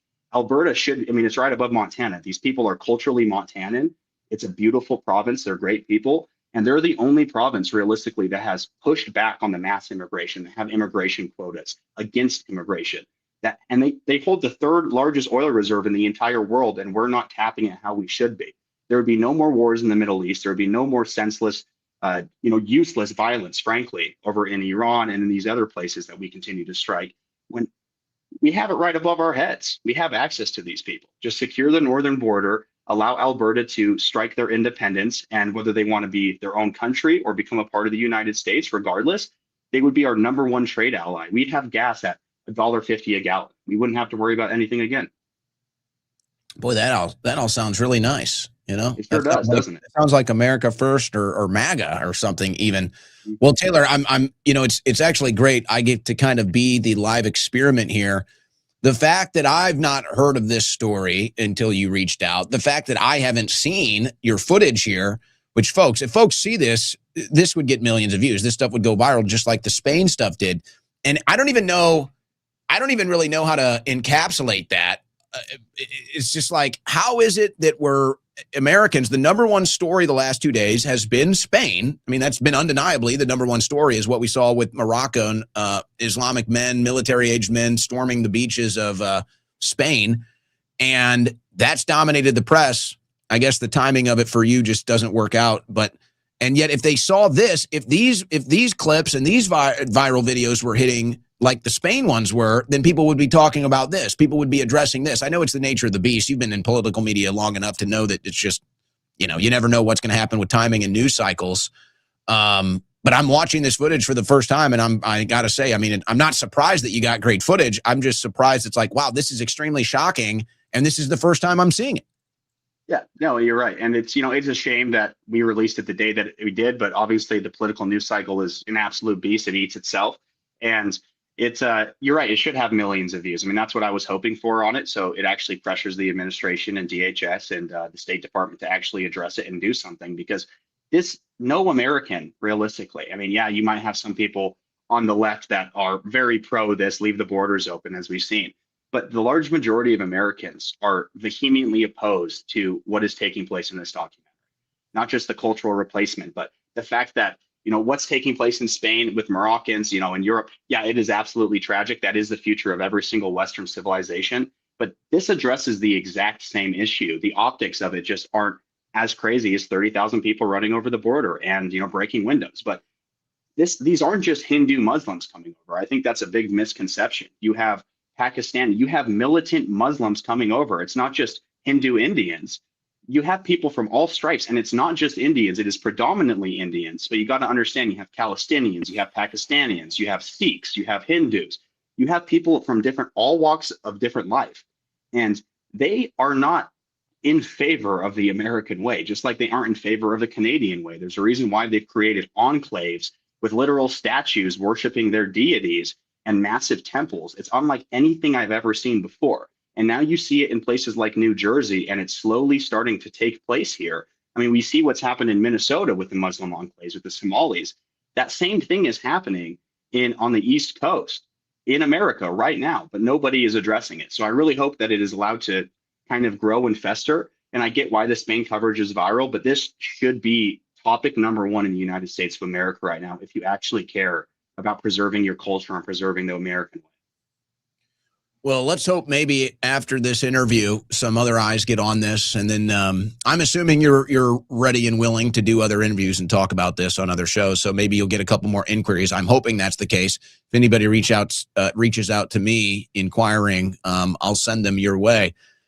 Taylor, it's nice to catch up with you, man. It's been a long time. The world has changed quite a bit since you and I have last seen and spoke. Hell, even both of us have changed quite a bit. I'd be remiss if I didn't at least give you the opportunity before I let you go. Anything else you want to talk about today? Anything else you want to get off your chest? Good news, bad news, complaints, victories? Taylor Hanson, anything else before we let you go? I mean, I would say good news. You said a lot has changed between both of us. I'm a father. I'm married now, so that's a big win on the personal front. Bad news is that things aren't changing the way they should be changing. As The GOP, we've seen time and time again, they're too scared to use their power as crazy. They were last time we had both the House, the Senate, and the executive branch, and they need pressure, it seems. This administration, the only thing they respond to is pressure. That's it. They don't respond to anything else. All they respond to is special interests, just like every other administration we've had prior. So I'm hoping that Americans, obviously, I never black pill. I'm not black pilled. I'm very white pilled on the future of America. I think it will be turned around, especially as Gen Z, obviously they're a little more radical in their positions, but as Gen Z's policies fester and as they actually take office and start running for positions that they can access and have control on actual change in this country. So I'm very white pilled on the direction that America can go, but also very black pilled simultaneously on the media apparatus and the politic apparatus that we currently live in, because we're focused on a foreign war when we should be focused on the war being waged on Western countries and our own country here in America right now via immigration. It was the best of times. It was the worst of times. It remains true. The tale of two towers to this day. Taylor Hanson at Taylor USA on X with Front Lines is where you can see his reporting. It's also on his X account. Let's hope we get some more eyes on that over the weekend and redraw our attention to our own borders while we're sitting here talking about Spain and Morocco. Amen. Thanks for having me on. Yeah, absolutely. Congratulations, brother. It's been a minute. You got a beautiful family you're building there. It's very great for you. We're proud of you. You're a great American, man. It's good to catch up. Likewise. Talk to you soon, man. All right, there goes Taylor Hanson. We're getting more eyes on that video. It is crazy. You got to admit, for somebody like me that prides myself on seeing everything, the fact that that was the first I saw and heard of it is very telling, guys, I would say. All right, now there's one other thing that many people have not seen or heard of yet. And I got to give Carolyn Borisenko credit on this. She actually reached out, I guess it was last Thursday. She said, and they're about to pop off in Wisconsin, 100%. They're going to do what they did in Seattle. And I was like, all right, I'll kind of pay attention to it, see what happens. And then everything she said turned out to be true. But of course, she has the best intel when it comes to the DSA and Antifa and the rest. And so she was spot on about that. And I know that she actually went up there and she can give us some updates. So Carolyn Borisenko joins me now. Well, I don't even know what else to say. First of all, you were right. It's not that I doubted you. I just wondered if there would be the interest because we're so distracted in another war. But you were definitely right a week ago when you warned me they were about to pop off in Wisconsin. You decided actually you went up there. Something happened today, correct? You went actually on the ground today? Yeah, so I've actually been reporting on this for a week. And, one of my biggest regrets, Owen, is that I didn't go to the Chaz in 2020. And I said, okay, they're setting up an autonomous zone. I have to go. I have to experience this for myself. And so I just got into Madison last night. I walked up to the autonomous zone early today. I thought I was, going early enough in the morning where there wouldn't really be a lot of stuff going on. And really what I was doing there was just one of the things I do when I go to leftist protest sites is I film the graffiti, I film the propaganda, I see what they're talking about essentially. And all I was doing was filming. They basically have graffitied an entire street, which was the only street I was allowed to see when I was in there. But I was filming the graffiti on this street. And within 10 minutes of me being there, I was attacked by multiple homeless people and multiple Antifa activists. And one of them was actually wearing a fluorescent vest, which indicates that he's part of like the Antifa security crew or whatever. I was told I was not allowed to be in the area. I don't even think they knew who I was, by the way. I think I could have just been some random person walking around with a cell phone. I don't think they knew that I was who I am. And they told me I was not allowed to. You played this so close to the chest for so long. I'm sorry to cut you off, but I have to write. I mean, they have to know who you are now. I mean, that's what I even told you when you sent me that. I said, hey, look, I don't want to blow up your spot. I'm like, don't come on the show yet. I don't want to blow up your spot. But then you already did it this morning. So I said, okay, let's just go ahead and do it. Yeah. They have to know now. Well, I mean, they certainly know now, but I really don't think they did. I think if they had known who I was, they would have said my name. They would have called me a fascist, and they didn't do any of these things. I think that I literally was just annoying them by filming what was going on. And I was told I was not allowed to film there. Ironically, they threatened to call the cops on me. They said that they were going to get me arrested. And I just spoke to the Madison police right before this, and they assured me I am totally allowed to be there and totally allowed to film, and they wouldn't have arrested me at all. But the bigger thing is, like, when I actually actually think is happening is, so obviously I didn't get to see the whole encampment. They basically chased me out, and I had homeless people threatening me that if I come back, they're gonna, basically beat the shit out of me or like whatever. Wait, what? Homeless? So this is the thing. Antifa has set up a homeless encampment in this space. And so what's going on is all of these homeless people have brought their tents in, and this is like a several city block radius. They've shut down businesses in this area, and they've set up all their tents, and then Antifa has mutual aid tents where they're giving the homeless free food. I would bet that they're giving them drugs as well. I really do think that Antifa is using the homeless people in that area as kind of like their security to keep undesirables out of the area. And the cops are just allowing it to happen. The cops are just leaving them alone. Well, for those that haven't been to Madison, I mean, it's a quaint little downtown. It's a college town. It's got a downtown. I mean, it has a metropolitan area there, but it's quaint. A lot of it is kind of older. You can tell that it's kind of an older, more traditional, classical city. I'm curious where it is that they're doing this. Are they doing it around the Capitol? Are they doing it around the campus?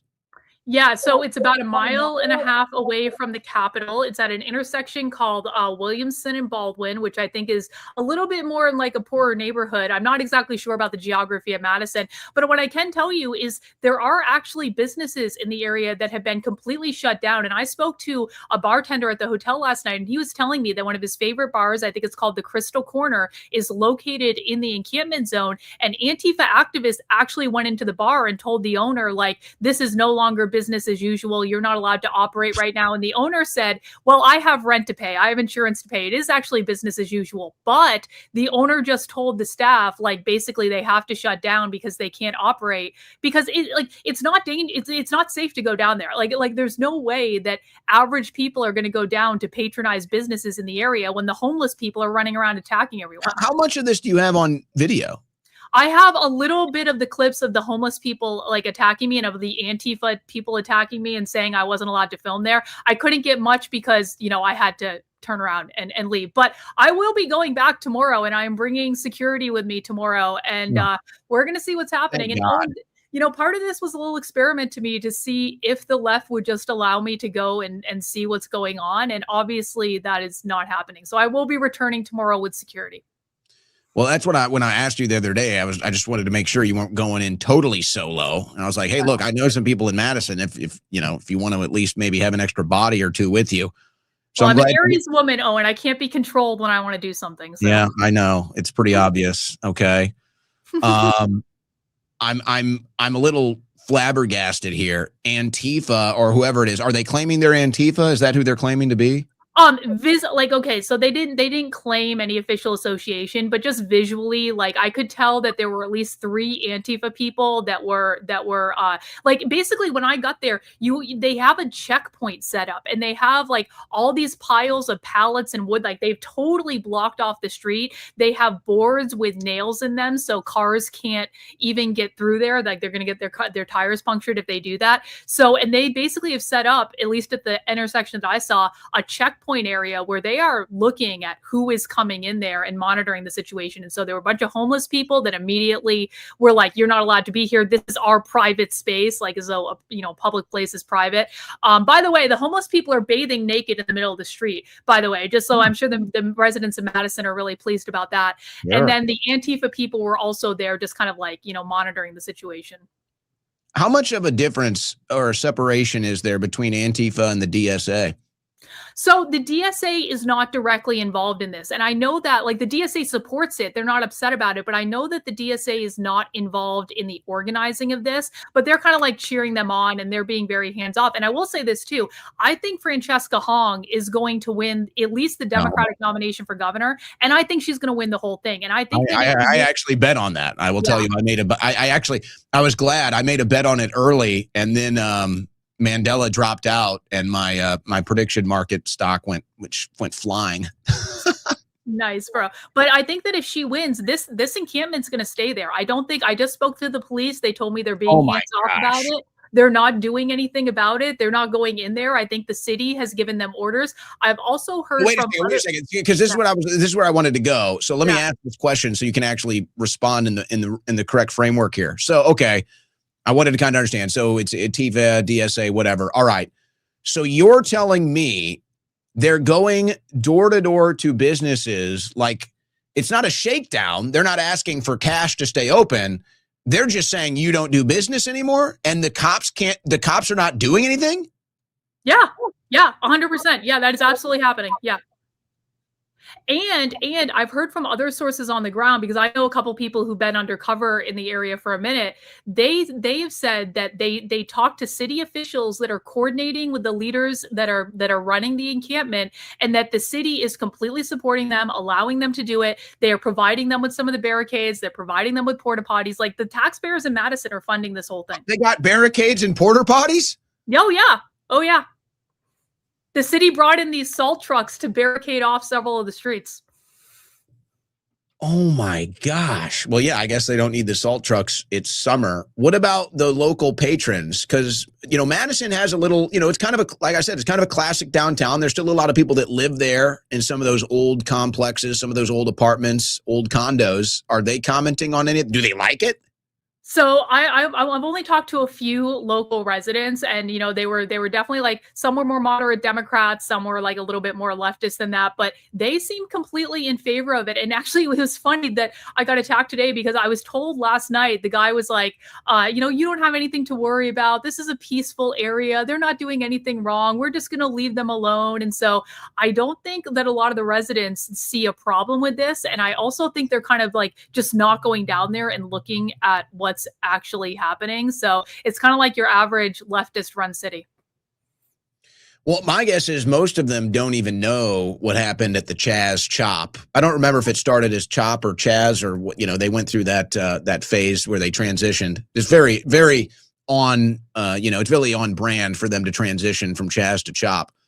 But if I recall correctly, there were a couple shootings, I think, at the Seattle Chaz Chop. I don't remember if they were fatal or not. I can look that up. Do you see it getting that out of hand in Madison, or is this more of like a hippie, a drum circle, we're banging on our bongos? Well, I honestly really thought it was going to be more like a hippie drum circle until this morning, when I was accosted literally within minutes of arriving there. I really thought I was going to be safe. I wasn't doing anything. I wasn't provoking anyone. I was filming something on a street, and that was apparently too much for them. And so now I've kind of revised my own estimation of that. And I also think there is a journalist that has been posting video from the encampment, which makes it look like a peaceful protest. And now I'm kind of looking at that journalist. Her name is Laura. I think she works for the local newspaper, and I'm looking at what she's posting for video, and I'm like, she's on their team. She's posting the story that they want her to post. Because again, I was attacked within minutes of arriving at this place. So I have a hard time believing I'm the only person that's happened to. And so what I think is happening is they're putting out this image to the public that this is just a peaceful encampment area, and we're just having food trucks and parties and things like that. But that's not the case. I was told flat out, you're not allowed to be here. You're not allowed to film us. Get out. We will get you if you come back. So obviously there's more than that going on. Yeah, and I mean, I guess I was thinking, is that how Seattle Chaz Chop started? And I mean, no, it kind of started really aggressive right out of the gates. And then that guy showed up, and I think we found out more about him getting government aid, and he was a rapper. He showed up like handing out guns and stuff. Mm-hmm. And then the 2 teens were shot. One was killed. We just pulled that news story up. One did die. So, I mean, it feels like that's kind of inevitable if they don't shut this thing down. Eventually people are going to get sick of it. And I think that's kind of the element here that maybe the locals don't understand yet. It's like, oh, okay, it's a protest for now, or it's a little, hippie zone for now. It's like, no, eventually in a couple of weeks, you're going to be losing business. Eventually in a couple of weeks, the eyesores and whatever else is going to come about just in the area is going to get a little obnoxious, and you're going to start getting sick of it. I don't know if some rapper is going to show up and start handing out guns. Certainly that will mark the time to probably get the hell out of there. Yeah. But I never heard. I spoke to someone earlier today who again was undercover with them. He told me flat out he saw people carrying guns down there. So I know they're guns for sure. You mean the anti-gun liberals have nothing to say?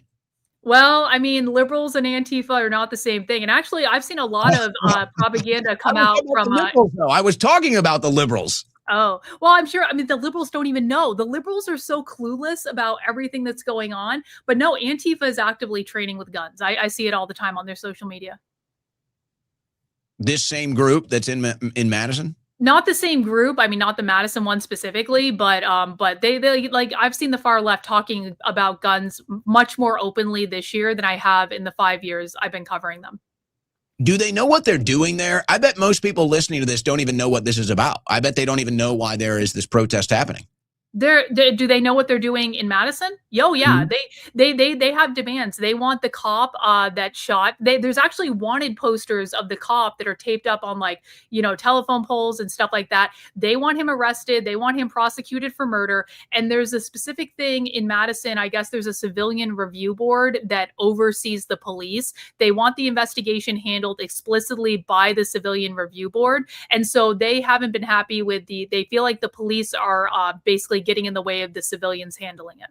And I've heard that people on that civilian review board are extremely leftist. Essentially, they're socialists. What do we think about the body cam video? I thought, for me, when I saw the video of the shooting, I mean, it was very obvious to me that that Corey Ruiz, and by the way, the name of the autonomous zone is the Corey Ruiz Autonomous Zone, or the Craze, which is just, kind of perfect actually. But basically, he was resisting arrest. He had a giant chef knife in his pocket. He tried to stab someone. I've heard, I don't have confirmation of this, but I've heard that there was a police officer that was stabbed that did have to have like surgery on that. So I think that actually did happen. That was in reports originally that he stabbed a police officer. Yeah. And I mean, and like minimally though, if you look at the video, he was resisting arrest with a giant chef knife in his pocket. Like what do you think is going to happen when you're resisting arrest with a giant chef knife? Come on. Well, and when this was just a story in the news, it wasn't the Craze zone yet. I was pointing out the hypocrisy because it was the same leftists that were arguing that Carmelo Anthony was right to stab Austin Metcalf, and they said, "Oh, a shove is you have the right to a fatal defense if somebody shoves you, but somehow a police gets stabbed and he doesn't have the right to a fatal defense." So it just shows how their logic is inconsistent as far as that's concerned. But it seemed like a pretty open shut case that the guy was an attack formation and stabbed the police officer. So I guess this stuff doesn't matter to them, right? It's just, I guess if you're the police officer, you have to get stabbed and die then? Is that the case? Yeah, I mean, I actually talked to people yesterday who said, yeah, sure, he may have had a knife, but he still didn't deserve to die. And I was kind of like, oh, okay, well, what do you want the police to do in situations like that? So I really think the bleeding heart leftists in like Wisconsin, they just don't care. And I think that this is an example of the left utilizing a scenario to advance their agenda, which abolish the police will always be on their agenda. And for people who are confused about this and like the anti-ICE protesting and how they're kind of like related, the left views the police and ICE as basically the same thing. And so for them, they don't distinguish really between the two. They're just two arms of the same government that they're trying to overthrow. And so the left will always take advantage of an opportunity to advance this agenda because abolishing the police is central to what they want to do. So did they really care about Corey Ruiz? No. Did they really care about his daughter? By the way, Corey Ruiz owed $50,000 of back child support and probably hadn't seen his kid in years. But like, do they really care about any of that? No, of course not. They care about utilizing it to advance their cause. And another thing I want to make sure people understand too is this is like a test for the left. This is not just about Madison, Wisconsin. What the left does is when they have a successful strategy that works somewhere, they start to export it all over the country. So Antifa has done entire speaking tours all over the country, teaching other locations outside of Minneapolis how to be effective anti-ICE activists. And I promise you, if this autonomous zone stays in place in Madison, they're going to do the same thing. And they're going to try to set up other autonomous zones all over the country in cities that are allowing them to do it. So, it might seem just like one leftist city, but it's not. It could be a sign of what's to come everywhere. Yeah, and I don't know. The Trump administration probably has zero awareness of this. I don't want to jump to the conclusion that they would handle it the same way they didn't handle it in 2020, because they just didn't. They just didn't handle it at all, and it was a total disaster. I'd like to think that they would do more this go around. I'd like to think that. I don't know. They're kind of distracted with foreign policy. And then if the Democrats win in the midterms, they just might be totally cooked and they might not be able to do anything. And then you could see this, as you described, popping up all over the country. But, you know, I can't help but notice these similarities. So the Ruiz, the victim of the police shooting, he had some child care issues. Didn't Renee Good have the same thing? It's like, didn't she even lose her daughter because of that? Yeah, I mean, I think that might be the case. And I was actually just talking to someone at the bar last night who was telling me that the Renee Good murder was just a horrible thing, and she felt so bad for her. It's like the left is totally brainwashed to believe that like ICE is out there murdering people, the police are just belligerently murdering people, and they use this as part of their agenda to continue to push to abolish ICE and abolish the police. So, yeah. And I don't think the Trump administration is going to do anything about it. I mean, I'm a little bit more black-pilled on this. Listen, Trump declared Antifa a terrorist organization a year and a half ago, and there are still hundreds of thousands of Antifa activists all over the country. Like, why aren't we arresting them? Please. Well, you know what we need? I don't know. Does Antifa say anything anti-Semitic? Not actually. No, they have Jewish organizations that are supporting them. So you can't even, but they tried to do that, Owen. They tried to accuse the left of being anti-Semitic right after October 7th with all the Free Palestine stuff. And it just kind of never stuck because although the left is very That's the only hope. If you can convince the Trump administration that these guys are anti-Semitic, that would force their hand. They'd take action then. Well, I mean, let's give it a try then, but I don't think that's, it might have worked with the Free Palestine people, but I think the anti-ICE people and the anti-police people are a little harder. Yeah. You know what you could do? You could go out there if you got like 100 of those, the kifas or, whatever the thing that they put on there, you could just get 100 of them and start handing them out. They'd all put them on, and then you could get an image, be like, look at the anti-Semites in Madison. The feds would be there the next day. Hey, maybe it's a strategy worth trying. We're solving problems here. There you go. I would just round them all up and put them in camps, but your way might be better. That's not going to happen. So we have to find real solutions for real problems here. Well, okay. A little bit more trickery might be in our favor. Yeah, you're right. All right. Well, don't blow up your spot, but we can anticipate that there's going to be more footage in the coming days. Yep, I will be going back tomorrow. And listen, I wanted to do an experiment of like seeing what would happen if I actually just did blow up my spot. So I'll be going back. I will share what's happening, and I will report on the ground. And people can pray for me that I don't get beat up. And but I'm fully prepared for that eventuality. If it happens, it happens, and it is what it is. And I signed up for this, and so I'm prepared. All right. Well, fair enough. I got to ask you a question before we let you go here. Why are people in the chat telling me to make you laugh? I don't know. You don't have like a funny laugh or anything? No. I don't know. Maybe they think I do. I don't know why they'd be telling me to make me. I don't know. Maybe my audience is turning against me. I have no idea. There's clearly a bunch of your fans that have infiltrated the chat. And they're making inside jokes that I don't understand. I don't know. Oh no. They're saying you're lying. See, now I'm looking at the chat right now. Now I'm looking at the chat. So they're saying I'm turning against you now, Owen. Oh, well, that's fine. Well, I will say this. We are all like my chat and my chat and myself. We were very happy that you shaved that awful mustache. The blonde hair is growing on us though. So I got it. I got a laugh out of her. I did it. The job is done. Never doubt me, folks.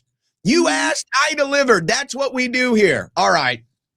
But hey, all jokes aside, we really don't want to see you get hurt. Okay. You know the risks you're taking. We don't want to see you get hurt. And if you do want some backup, just let me know. I'll holler at a couple of my friends up there, and we'll see if we can't get you some backup. But just try not to get hurt at least. All right. You accept its reality. Just try not to. I'll try not to. And I do appreciate the help. I appreciate the support. I appreciate you having me on. Hey, by the way, one more thing for you. This might be an angle you might want to look at while you're up there. Did you see the recent James O'Keefe video where they were doing the EBT fraud for Kratom? No, I didn't see that. So I'm guessing, I know O'Keefe has more footage, but basically they send these journalists with EBT cards to these different convenience stores and gas stations, bodegas. This was in New York. And they swipe the EBT card as food, and then they give them the different like over-the-counter drugs, Kratom, other stuff like that. You know, I would not be shocked if you could find some of that in Madison while you're up there. Wouldn't shock me. Just saying, if you're looking for a side mission, I wouldn't be surprised one bit if that was going on up there as well. Well, I always love a good side mission, so maybe I'll take a look at that. Thank you. All right. Thank you for joining us, guys. Give her a follow. Let me pull up your X account here so people can see it before we let you go. This is her pinned video. Oh, that's not. Oh, nice. We got some. Oh, yeah. They're building the Antifa infrastructure right there.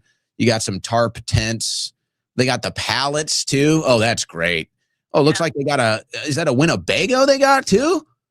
Yeah, I think so. They got food trucks. cooking. They've got all sorts of stuff. They're cooking. You're going to have some fun. You're going to have some fun. Just make sure you get out of there alive. All right. I will. Thank you, Owen. All right. Dr. Borisenko, thank you for your time. Stay safe out there. Okay. Crazy first 2 hours of the show. Crazy first 2 hours. I think we all need to just catch our breath here. I do still have news. I do still have some news on the desk, and we've got another hour of the show at least. A couple of stories there that you're just not hearing anywhere else, quite frankly. Just not hearing them anywhere else. What do we have still? All right, we've got Never Doubt Me, folks. We've got another Babe Ruth call today that we can bring you.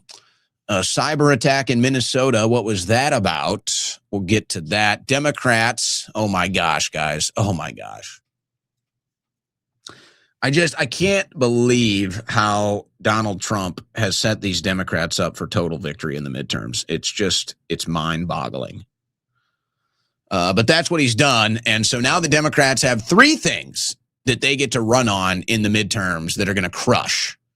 And that is, as we already know, the foreign policy or directly Israel, the data centers, and now the Epstein list. And there's this game that people in political media and political commentary love to play, and they don't understand that you're not scoring any points playing this game. And they'll try to pretend like, oh, well, the Democrats, they didn't care about Epstein until Trump was in office. It doesn't matter. It literally means nothing. You can talk about hypocrisy in politics. You can talk about the hypocrisy of the left all day long. You ignore the hypocrisy on the right. That's your problem. So, yeah, did the Democrats do anything about Epstein for the Biden administration, Obama years? No. Doesn't matter. Guess what? They're going to pretend like they're going to do something now, just like Trump pretended like he was going to do something then and won. That's a winning issue that the Democrats are going to pretend to do something about. Maybe they will. I don't know. If they think they can get Trump, they might. So they play this game. It's like, oh, who cares? The Democrats are talking about Epstein. Who cares? They did nothing about Epstein for 10 years. It doesn't matter. They're talking about doing something about it now, and that will get people to vote Democrat. What don't you get? And you ignoring the Epstein files and you trying to pass the Epstein files off as no big deal, and people aren't going to care because they're hypocrites, that's how you lose elections. So I've got a couple examples of that. Some data center news. Do we have any slop? I don't even really have any slop, I don't think. I've got some leftovers. I don't know if we're going to get to them. I've still got the boomer stuff. I don't know if we're going to get to that. I don't know. Maybe we'll take calls. It's late on a Friday. We're about to end a crazy, crazy busy broadcast week. So let me just take a break. Let's catch our breath. Let's hit the reset button. Let's listen to the best music, best break music anywhere that is legally allowed to be played on the show. And we'll return with the rest and the last of this week's Owen Report on the other side. You're listening to the Owen Report on the Win Network.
back to the show with your favorite talk show host, Fitz McGee.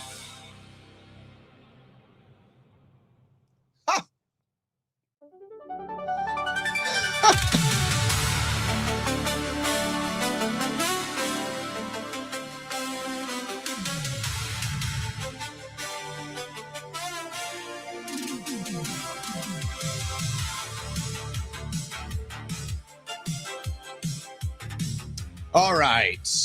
Third and final hour of today's show. Final hour of this week for the Owen Report.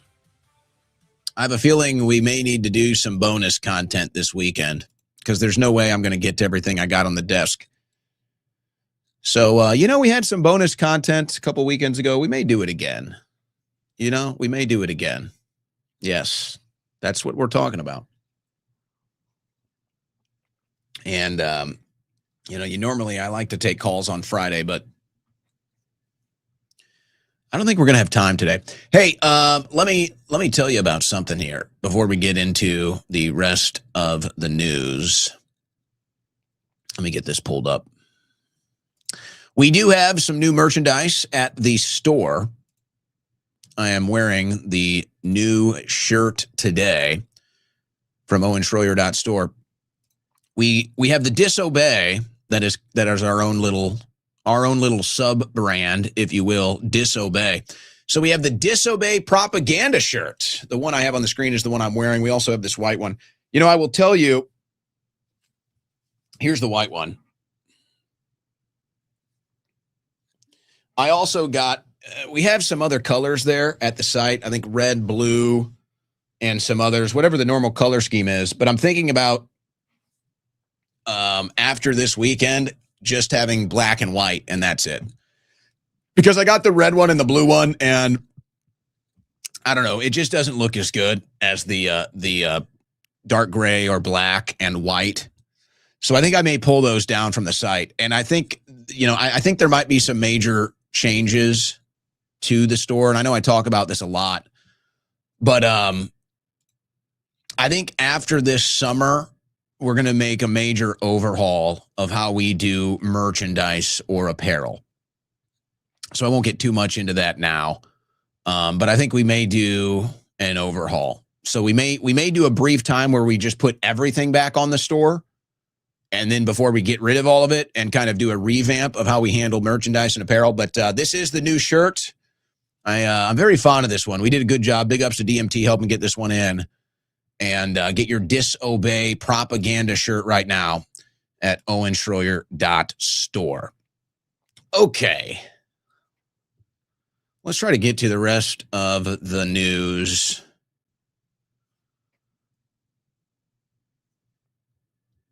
Before we close out for the weekend. Okay.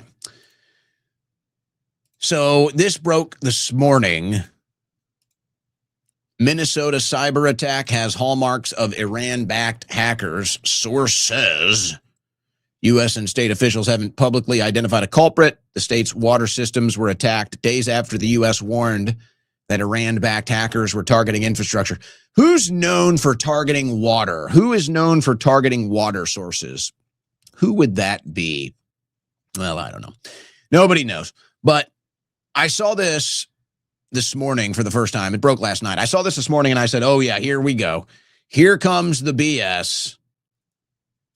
I wonder who the source is, by the way. Now, Trump was actually forced to address this. He was asked a question about the hack. And I want to go to the president here. Here's what he said about the Minnesota water hack. We heard in Minnesota there was a cyber attack. And they blame it on Iran. I don't think so. I blame it on Minnesota because they're grossly incompetent. There was a cyber attack of 30 water plants, and I would blame it on Minnesota and the governor, the corrupt governor of Minnesota. They like to say, oh, it was Iran. Iran should be so lucky. Iran's got bigger problems than worrying about Minnesota.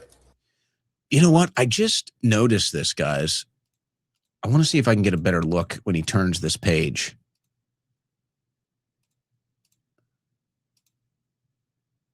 It's hard to read that. That's obviously Trump's handwriting. And it looks like it says Minnesota here.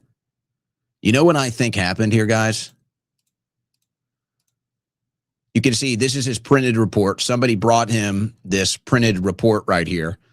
This is probably the Iran cyber attack claim right here. This page is probably telling Trump, oh, Iran cyber hacked Minnesota. And then it looks like he took his own notes here. And that's him going off his own notes. And he's saying it's bullshit. He's saying he doesn't believe it's Iran. And that's his own note here instead of whatever they have prepared for him to read. So that's actually Trump being Trump, going off script there. And this isn't the first time he's done this. If you recall, they were trying to sell us that the drone issue. Remember, we were having these drones off the East Coast, and they tried to tell you this was an Iranian drone swarm, an Iranian drone invasion. They claimed there was an Iranian drone mothership off the East Coast. All of this was BS. This was all coming from Israeli propaganda, Israeli, war propaganda. And the Republicans in Congress that just slop this stuff up and then get invited onto Fox News to spread the propaganda, and it all ended up being fake. And Trump called them out. And he said, yeah, there's no Iranian drone ship. It's all BS. So don't worry about that. But let's just be honest about this. And I don't, I'm getting to the point now where it's like, everything is a measurement. In life, everything is a gamble. Everything is a measurement. That's just the game of life. And I just feel like we're crossing this threshold now where it's like there was a period of time where you're in the media. Maybe you didn't want to talk about chemtrails. A period of time, maybe you didn't want to talk about a stolen election. You didn't want to talk about vaccines. And it's just like, there's some people like me that have never been afraid to talk about this stuff. And you always kind of lean into that. And then eventually you get proven right. And there's all kinds of circumstantial evidence and data points that lead you to certain conclusions. And I'm looking at this deal and I'm thinking, if somebody's hacking into Minnesota's water, who do you really think it is? And I'm sorry, I'm just going to say it. I don't really care. Call me crazy. I think we're all going to be proven right about this in due time anyway. I think Israel did it. I'm going to go ahead and say it. I think Israel did it to blame Iran. And I don't think Trump is buying it. And here's how I think this works. Because you have to understand motivation, and you have to understand application, and you have to understand practice. Well, what am I talking about?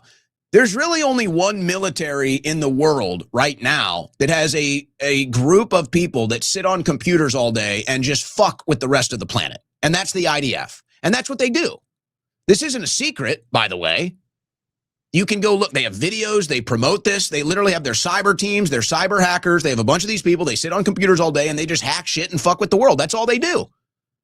So would it really be so far-fetched to think that somebody in the IDF is just sitting there toying around on the internet, tells their bosses, "Oh, boss, look, I'm hacking into the Minnesota water network. Look, boss, I've hacked into Minnesota's water systems. I got 30 plants on live right now." So, oh, wow, oh, cool. Yeah, why don't you mess with them a little bit? Why don't you screw around with them a little bit? And then we'll have Mossad tell our sources in the United States that Iran did it. It's like, boom. And that's how they operate, folks. That's what they do. No one else does that. That is the reality of how the IDF handles business. And you have to understand, guys, it's like, you can't, the problem is they set the trap for you. If you talk about Israel, you know what they do. You know how they label you. You know how they box you. And so everybody's afraid to do it. Let's just speak in realities here. Israel views itself in a perpetual war against the rest of the world. That's how they think. That's how they act. They are in perpetual war. They are in a fight for their own survival 24/7 every single day. That's how they act. That's their mindset. And that's the Mossad. And that's the IDF. And this is their psychology. And this is how it's applied. And then this is how it goes into practice. Okay? So I understand why people in the media shy away from these things, just like they shied away from chemtrails, just like they shied away from vaccines, just like they shied away from Trump, just like they shied away from a stolen election. All the things they shied away from that all eventually come true. Somebody's got to climb that barbed wire. Somebody's got to break that glass. Quite frankly, I kind of get sick of doing it, but whatever, I'll do it again. That's what I think happened. Yep. Yeah, go ahead. Call me all the names you want. Trump just told you it's BS. It's not Iran. They tell you Iran doesn't even have internet. They act like Iranians are a bunch of goat diddlers. And then they tell you, wow, they're hacking into our mainframe. Oh, they've got a swarm of drones. They've got a drone mothership. Can you pick one? Can you propagandist pick one?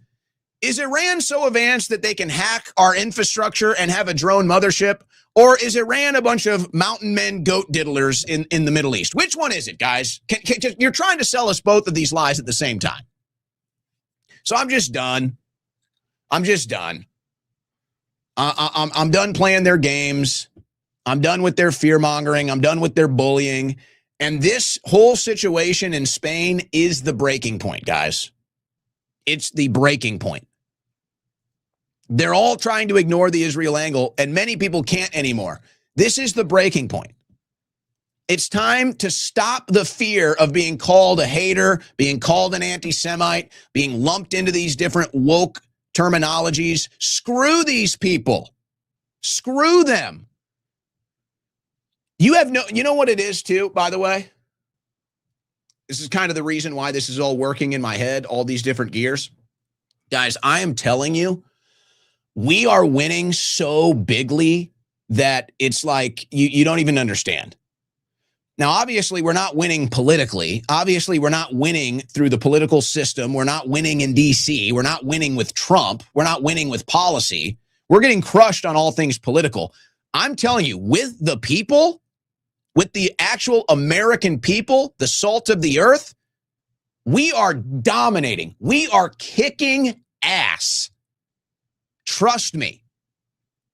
And I'm doing this as part of a, I don't know if I would say a rallying cry, but no, okay, it's time to break the glass again. It's time to climb the barbed wire again. It's time to go to the next level again.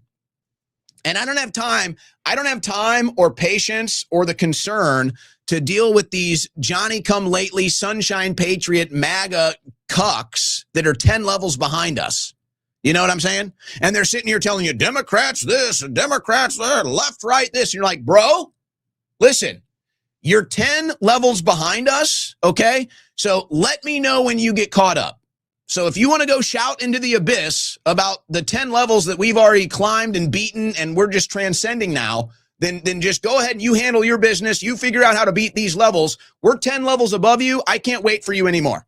We've waited for you long enough. This situation with Spain is the breaking point. They're lying to you about another Iran false flag. I'm done. I'm done waiting for you guys. If you can't catch up now, you're not interested in catching up, and we can't wait for you. So enjoy your little MAGA party. Enjoy your little Republican butt rubs. It's all coming to a sad conclusion likely in 96 days anyway. So, yes, absolutely, I think that this is a false flag. They were probably hacked by the IDF. They did it to blame Iran, and Trump is telling you it's all BS. Okay? So there's my conspiracy theory of the day. Throw whatever names you want at me. I don't care anymore. We keep being right. You keep being wrong. And now that you guys are running the whole MAGA movement, it keeps losing and it sucks and nobody's interested. And I see the desire. I see the desire from the American people. They're so sick of this, they're ready to shatter that glass. They're so sick of this, they're waiting for somebody to climb the barbed wire and clear the arena for the rest of them. This is what we've been doing. This is what we've done. We did it with Trump. We did it with COVID. We did it with vaccines. We did it with chemtrails. We did it with everything. So now we have to do it with this issue again. So fine, now's the time. We're going to go ahead and do it. That's how we're going to handle it now. And just, I've got another clip of this. Maybe I jump ahead to this now, since I've already kind of gone off here. Let me just jump ahead. So Tomi Lahren now is she's kind of on this same path. I firmly believe this is from Tomi Lahren, her show. She's fearless. Let's see how fearless old Tommy is. I firmly believe the fake-ass Republicans are working to sabotage Trump with this War, Save America Act, and the lack of deportations. Now, she's talking to Tim Burchett here. Now, you've seen some similar statements from Tommy the last couple days. Tommy, I think, is about my age, maybe a little younger. I don't know. she's from my generation. She's a millennial. This is the soul of millennials right now. And so let me just reiterate something I've said many times, but it's very important. Folks, I am telling you, what you see from the DC media, what you see from the Republican establishment, what you see from the Trump administration, folks, it's all a facade. It's all a facade, guys. I am telling you right now, there are many people inside of Trump's circle, inside of the White House, inside of the administration, inside of mainstream right-wing politics, mainstream right-wing news. I mean, people everybody knows. And I'm telling you, they think and they talk and they feel the exact same way I feel. The only difference is I just have the freedom to do it. I have the freedom to do it. And, you know, my political commentary media career is nowhere near as affected as theirs. Whatever I decide to say, it's all on me. If they come out and they start talking like I talk, if they come out and they start hitting these pressure points like I do, they're never going to be back on Fox News. They're never going to be back at the White House. They're never going to be back on Mar-a-Lago. And they're going to get totally censored and shadow banned on social media. And they know it. And so they're not doing it. But it's about to break. I'm telling you right now, it's about to break. And I don't want to say directly here, but I hope you pick up what I'm putting down, guys. I hope that you understand what I'm saying here. I'm telling you, it's very real. This thing is about to bubble to the surface. And I get the feeling now that this whole Spain situation is kind of the breaking point. It's kind of the threshold where it's like, all right, we can't ignore this anymore. And if Trump's not going to pull us out of Iran and we're about to tank the midterms for this, it's like, okay, the same hostile takeover of the left that you witnessed in the last 4 years, it's about to start with the right wing. It's about to start. If they fail, if the Trump administration fails, as it is on trajectory to, and if the Republicans lose the midterms as they are on the trajectory to, it's over, guys. The boomer generational run is over. It's dead. Trump's last shot to save the boomer reputation politically before he leaves office, it's over. It's gone. It's all been sold out to the donor class, the special interests, the foreign interests, and the hostile takeover of the right wing will begin. Now, we already successfully took over the right wing with Trump. He ended up going a different direction. We are staying on track. The younger generations, we are staying on track. Younger generational conservatives, right-wingers, patriots, however you want to put it, we are still on track. Trust me, guys. Trust me. We are still on track. There are holdouts in D.C., mainstream Republican politics. They're holding out, they're holding on to faith, or they're protecting their bag. They will break. They are with us. Trump is basically now acting as a dam. It's crazy how the whole thing has had a complete 180, but Trump is now acting as the dam that's blocking patriots from taking over the Republican Party. So we thought Trump was going to be the one that smashes into the DC establishment and opens the floodgates of patriots like us to take over. Now Trump is the dam. Now Trump is the dam stopping patriots like us from taking over. But the whole thing is about to break. The whole dam is about to break. And who knows, maybe Trump decides to open it up at some point. But trust me, we are not alone. We are not a minority. Don't let all of these fops, don't let all of these frauds, don't let all of these grifters that just spew propaganda and are making it look like our movement has disappeared and it's gone. We're still here, guys. We're still here. We've been put on the sideline. We've been put into the penalty box, whatever. We're still here. We will be back. Trust me. And the voices like mine, you might think, oh, wow, this is a unique voice. This is a rare voice right now. There's about to be so many people that sound like me on the right wing in about 6 to 8 months. It's going to blow your mind. Now, if the Republicans win the midterms, that'll probably delay it another couple years. If the Republicans lose the midterms and Trump doesn't get us out of Iran, you're going to start to see people popping up sounding like me that you would have never even imagined. Now then, just so you understand another example of this. Again, these are right-wingers. These are Trump supporters. These are young conservatives, young patriots. This is just how they feel. Is this person a traitor or a patriot? Traitor. He deceived the American people. He didn't hold up on his promises, and he wants to give all of our money to Israel.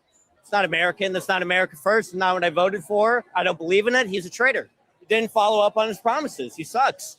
I was Republican. I'm now Democrat. No, I don't even know. I'm America first. I want to see money go to the American people in whatever shape or form. Is this person a I'm telling you guys, I'm telling you, you have no idea what's building. You have no idea. It's not getting represented. It doesn't get to make much noise. It doesn't get to make many waves. They're going to try to keep it under the pillow as long as they can, smothered. We will break through. We will break through. The only issue is how much damage is this administration going to do, and how bad is it going to be if they hand it over to the Democrats for another 4 to 6 years, that we have to kind of recover all of that. That's really the big issue now. The Patriots will take over. It's just a matter of the younger generation and the Patriots will take over, and they'll be much better than this generation politically. The only question is, what are we going to have to deal with in order to get the country back on the right track? Or is it going to be completely gone? Is this administration just going to completely end everything? I don't want a black pill like that. But I'm just telling you guys, we are much bigger. And you know what? Since I really hope that you're listening to this and you like the show, you support the show, you support the sponsors. Really appreciate that. And I hope you give us a follow and help us grow the show. But I want to give you guys an update on something. We're basically totally shadow banned everywhere now. They've totally shadow banned us on all platforms now. And if you notice, I'm never allowed to grow on X. I'm never allowed to grow on YouTube anymore either, because they have people that mass report my channel. Now, the problem is X looks at it and they say he doesn't violate anything, but the voices keep complaining, so they just turn me off. They don't remove me. They just don't let me grow. So we have to do different tricks to beat the algorithm. And then the same thing has happened on YouTube. They mass reported the channel. You saw what happened earlier this month. And then, we talked to YouTube and they said, we don't really see any issues here. You don't really violate the terms of policy. But because the whole thing is run on algorithms, they have all of these networks that just mass report the channel, and the algorithm picks it up and they bury it. So you notice the YouTube channel was growing rapidly, like huge numbers. It was the only place where I was allowed to grow. And then they hit with the mass reporting and they hit with the censorship, and now they won't let anybody see the channel. They don't put it in your feed. They don't promote it. They don't put it in your sidebar. It's been totally removed. And if you want to see another one, because this has been ongoing for months, go ahead and look at the X account. We just went over 474 again. We will be back to 473 by the end of the weekend. Guarantee it. And I actually took the screenshots, and I don't like complaining about the social media stuff anymore because it's kind of old hat. But I took the screenshots. In the last 4 months, I've gained thousands of followers, but somehow the number does not go up. So, folks, they're rigging social media. Censorship might be gone as far as removing you and just getting you off the platform, but shadow banning, that level of censorship is very much at play. And why does this always happen when Trump is in office? Why does all the censorship happen when Trump is in office? Oh, we don't want to address that now, do we? And now you have John Fetterman, and he's on Laura Trump. So Laura Trump hosts a show on Fox News. And you see this, Fetterman is considering switching to a Republican now. Now, if you recall, this was happening a couple years ago. And you had a couple of Democrat congressmen switch and become Republicans. And if you remember, they were asked, why did you switch from Democrat to Republican? And they said, because the Republican Party is now more pro-America. So we used to have the phenomenon of Democrats switching to Republican because Republican was more pro-America. Now, Democrats are switching to Republican because it's more pro-Israel. I think that kind of tells you everything right there, doesn't it? I think that kind of just sums it up right there. I think so. And I love this in the chat. Oh, but Owen, you're doing such great work for the Democrats. You still don't get it, do you? You still don't get it. You don't. The Democrats. You're hilarious, bro. You're hilarious if you think the Democrats are doing anything right now. You're so out of touch with reality. If you think the Democrats have any power to do anything right now, you're hilarious. You're such a clown. And that's the big joke. That it's like, that's the hilarious joke now, that it's time to just hit the punchline and get to the next set. It's like, all right, the joke is dead. Can we move to the next set? Guys, if you're still complaining about Democrats in the year 2026, you're cooked. I mean, you're just so cooked. And don't misinterpret that. I'm not Democrat. I'm not voting Democrat. I don't see myself voting Democrat. I've never voted Democrat. I'm not promoting Democrats. Don't misunderstand what I'm saying, okay? If you're complaining about the Democrats in 2026, when Republicans have Congress, Republicans have the White House, and Republicans have the Supreme Court, and now Trump has taken over the mainstream media, if you're still complaining about Democrats, you're not going to make it. You're not going to make it. I'm sorry. You're involved in phantom politics is what I'm calling this now. Phantom politics. This is I'm going to coin the phrase now. It's people fighting things that don't exist. If you really think you're fighting Democrats right now, you're engaging in phantom politics. There's nothing there. So you can either turn around and file these complaints with the Trump administration or with the GOP, or you're going to continue doing phantom politics. And then the Democrats will get in power, and then you'll actually have to deal with them. But if you're not going to address any of these issues with the administration, if you're not going to address any of these issues with the Republican Party, you're swinging at a ghost. You're punching at Casper the Ghost. You're not going to land anything. And then in about 130 days, if the Democrats win the midterms in 96 days, then you'll be dealing with the Democrats. And then if the Democrats win in 2028, then you'll really be dealing with the Democrats. So here, let me give you a little heads up. If you don't want to actually deal with the Democrats, you need to start getting real about the Trump administration and the Republican Party. Or you will be dealing with Democrats. You will be seeing flooding at our southern border. You will be seeing more taxes. You will be seeing socialists. You will be seeing Islamists. You will be seeing all of this stuff. Unless you stop fighting Democrats that don't even exist in the arena with you, and you finally turn around and address Trump and address the GOP, you will be dealing with these Democrat issues. Mark my words. And we've been proven right on everything else. We're going to be proven right on this. It's really unfortunate, but these people just can't do it. They can't stop fighting a ghost. They just can't do it, guys. They're going to sit here and bitch about Democrats all day long while Republicans have every branch of the government under their control. And then they're going to be shocked and stunned when the Democrats actually take over because the Republicans and the Trump administration failed so miserably. Unless, of course, you like the forever wars and you like the surveillance state, then you'll be really thrilled. And you'll be really thrilled when the Democrats take over the surveillance state that Trump is building. Then you will really, really be fighting Democrats. But hey, don't say we didn't warn you. All right. Trump admits here that I can't be on much longer, guys. we do need to be off after 3 hours tonight, so I can't do too much bonus time. So for the sake of time, I'm just going to kind of rattle through this.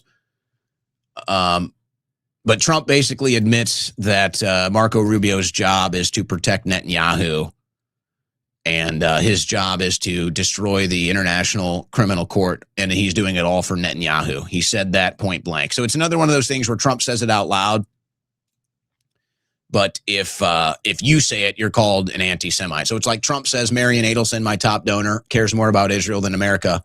You know, he says that, but then when you say it, it's like you're an anti-Semite. And that just shows the difference between people that actually follow political news and do political commentary and people that don't follow the news but do commentary. That's really what that is. Hey, by the way, chalk it up for another Ruth here. And that's another home run from the great Babe Ruth. They are doing it, guys. They're going to end the session early, right before the midterms. Thomas Massey reporting. Waiting for y'all to discover Republican leaders in D.C. have also scheduled an October recess. There are only 8 full work days and 8 half days before the midterm elections. It looks like we're intent on squandering a majority until you understand uniparty is always the majority. What I tell you 2 weeks ago, guys, I said they're going to cut the final session ahead of the midterms. I told you they were going to cut it short. Did I tell you? No, I wish we had a big enough team here where I actually could have somebody monitoring the show and editing it all and pulling these things up. But maybe someday we'll have that. Called that deal a mile away. Or maybe I just have really good sources. I don't know. Maybe a little bit of both. So there you go, guys. They're cooking it. They're cooking it. The Republicans are taking a knee. And they're running out the clock. So there you go. And it's not looking good for the midterms, by the way. The Democrats are running against these data centers. Oregon Governor Kotek orders state to cancel land sale for Salem data center. So they're going all in. Called that one too. Democrats are taking all the winning issues. Doesn't mean they'll do anything about it, but they'll at least pretend they will, and people will vote for it.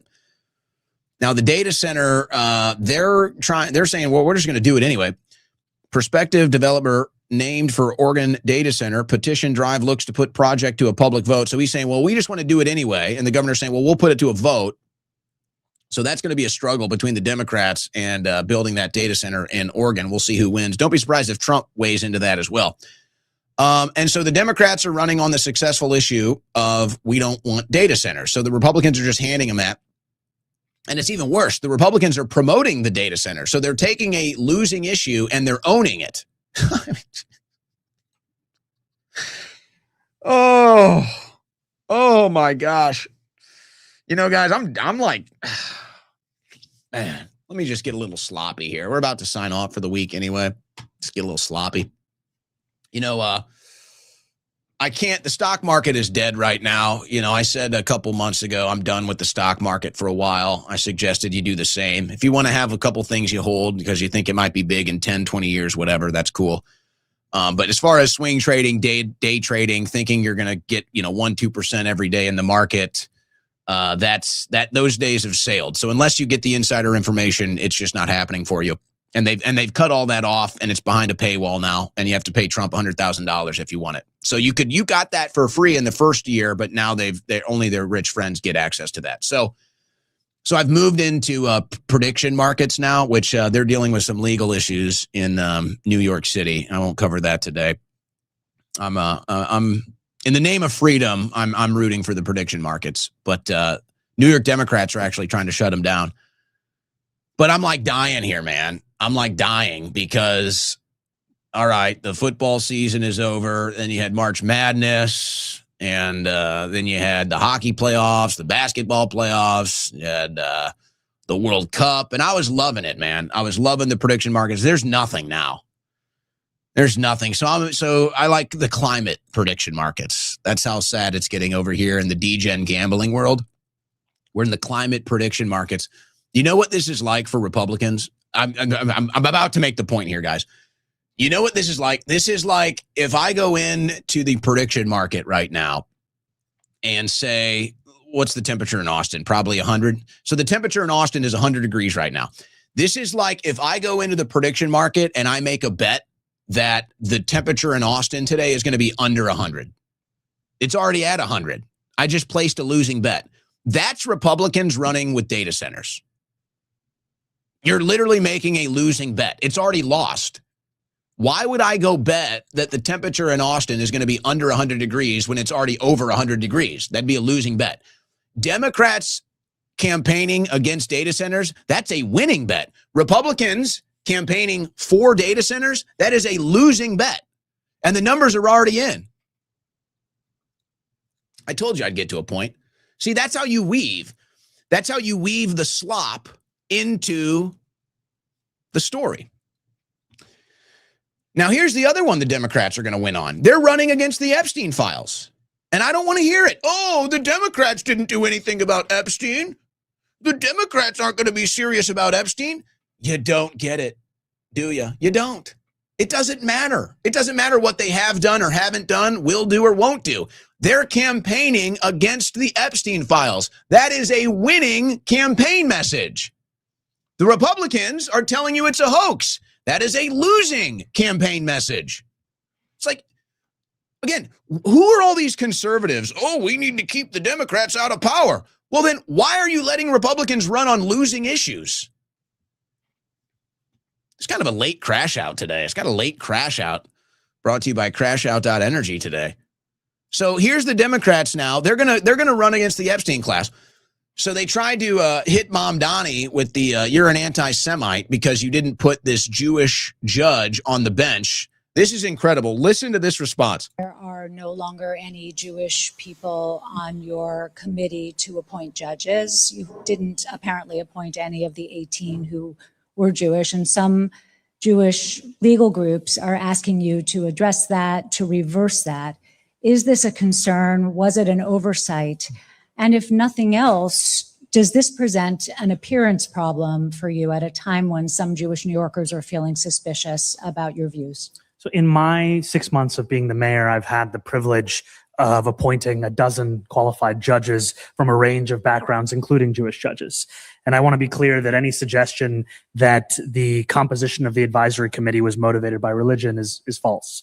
And when it comes to, in that same letter, there was a point around Mr. Leventhal and his appointment as to why it was not considered. I want to be very clear that we decided not to move forward with his appointment because of the fact that he served on Ghislaine Maxwell's legal defense team and collected legal fees as such. And as much as possible, we thought it best to avoid any association between the committee that would be appointing judges and the Epstein world, especially given how much of a loss of faith it has created for many New Yorkers and Americans generally in our legal and our political system.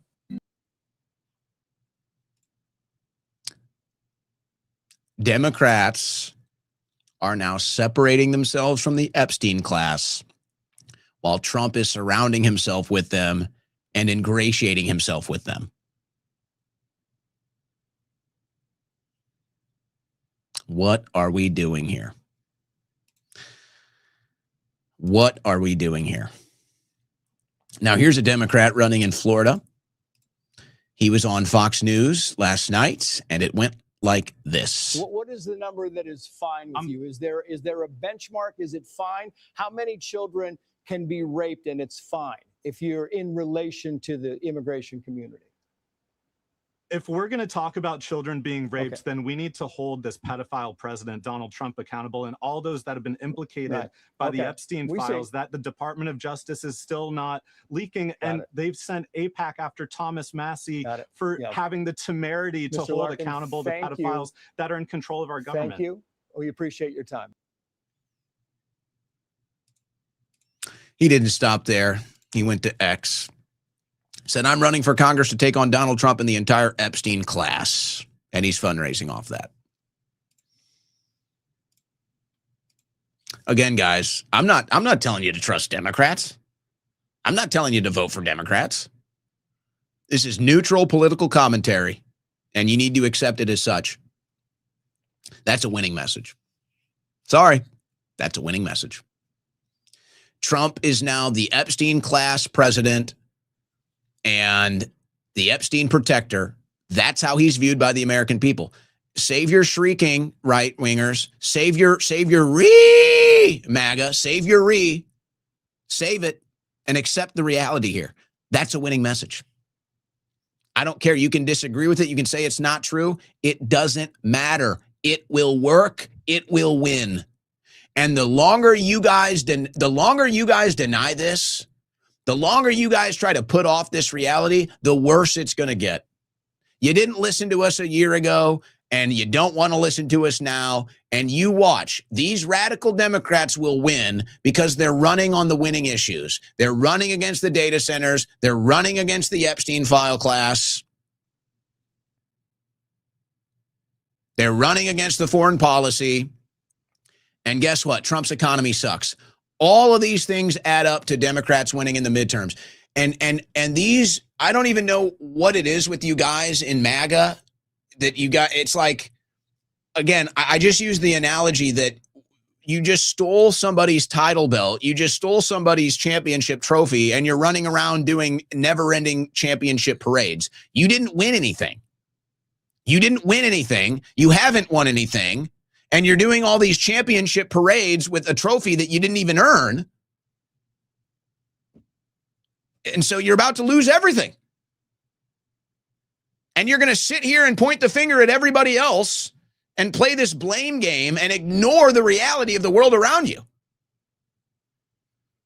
Really incredible stuff to witness here. By the way, you guys remember this story from last year? And this is when stuff really started to fall apart. And it was like either you're going to be MAGA, pro-Israel, or you're just going to be removed from the movement entirely. Remember this Gavin Wax story? So there's a new development here. Gavin Wax, a COS for Sarah Rogers at the State Department, is reportedly under investigation for making some serious threats here. I don't even want to get into the threats, and we'll see what happens as far as these claims are concerned. But it's, this individual has been accused of anti-Semitism. And Gavin Wax, I guess, is a Jewish person. And so I have a feeling there's something happening here, guys. And by the way, it's all the same. In case you haven't noticed, it's all the same. It's like, you know how you'll see this phenomenon where a black person will just say, oh, they called me the N-word, or they'll use that as justification for violence or anything else, whether they make it up or not. So like people just make up, oh, called me the N-word, I get to beat you to death. The same thing is happening now with this anti-Semite business. And you've got people out here that are just saying, oh, anti-Semite, and then justifying a crime. That's what they're doing. They're justifying whatever it is. Maybe it's not physical violence, but whatever it is, now you have the same phenomenon. Oh, he called me the N-word. Oh, he's an anti-Semite. It's the same thing. It's the same woke garbage. Fighting racism is woke for the left. Fighting anti-Semitism is woke for the right. We're going to use the N-word as the excuse to commit violence. We're going to use the anti-Semitism claim as the excuse to do whatever we want. It's the same damn thing. It looks like it's starting to really hit. All right. You know what? I feel like I should do this, even though we're short of time and we need to do the super chats. But you know what? I think I can do this quick. I'll point you to the two videos. And I was so, yesterday when I was covering the new footage that Candace released of the shooting, I noticed something in the footage, but it was like, sometimes you notice it the third, fourth, fifth time you see it. Sometimes you might notice it the first time. But I noticed it yesterday, and it kind of hit me while I was on air. And I think I even had an awkward moment where I was like, wait, should I say this or not? And I said, well, I'm going to wait, actually, and let me review this. But I noticed in the footage yesterday that it doesn't even look like the video where Tyler is allegedly that's Tyler taking the shot in the prone position. And I'm like, wait a second, this doesn't even look like the same building. This doesn't even look like he's even in the position where the FBI was claiming he's in. And so they released this video, and there was the talking point. This was the, I got Candace talking point yesterday, was like, oh, this doesn't prove anything because Tyler Robinson's defense didn't want this video to be shown. And I'm thinking, well, why would that be? Well, guys, I mean, I could show you the video. I'll point you the direction. I got a time crunch tonight, guys. I can point you where to find these videos. But I'm trying to connect all the dots here. And I would say it's 95% where that video has Tyler, allegedly, whoever it is, allegedly Tyler Robinson, crawling and taking the shot. That video that we saw, that is not where the FBI claims the shot was taken. That is I would say 95%. I am 95% convinced that that video and where they show Tyler allegedly taking the shot, it is not where the FBI claimed he took the shot. And so then I look back and I say, well, then maybe that's why the defense was not letting that evidence get through, because they're saying that the evidence, this video shows Tyler going right here. You say the shot was right here. The video shows him right here. So if you're going to claim he took the shot right here, then this video of him being right here shouldn't be admissible as evidence. Now, I wasn't in the courtroom, so I don't know if that was the defense and nobody's really talking about it, but that's the only sense I can make of it. And I know, and I see you guys in the chat, guys, I'm just going to point you in the right direction here, because believe me, I get it. It's all crazy. Okay. And I said, I'm 95% convinced, and I'm just out of time that I can't actually do the breakdown, but I can show you why I'm convinced of this. But other people have already done it, and you can go find their channels. I'll give them the shout out. First, this video right here. I'll play some of it. This is the first thing I noticed from close is that maybe he's right here, but off to the left. So this is from Ashley Pagels, but she's recording a TV. This is Elizabeth Lane on with I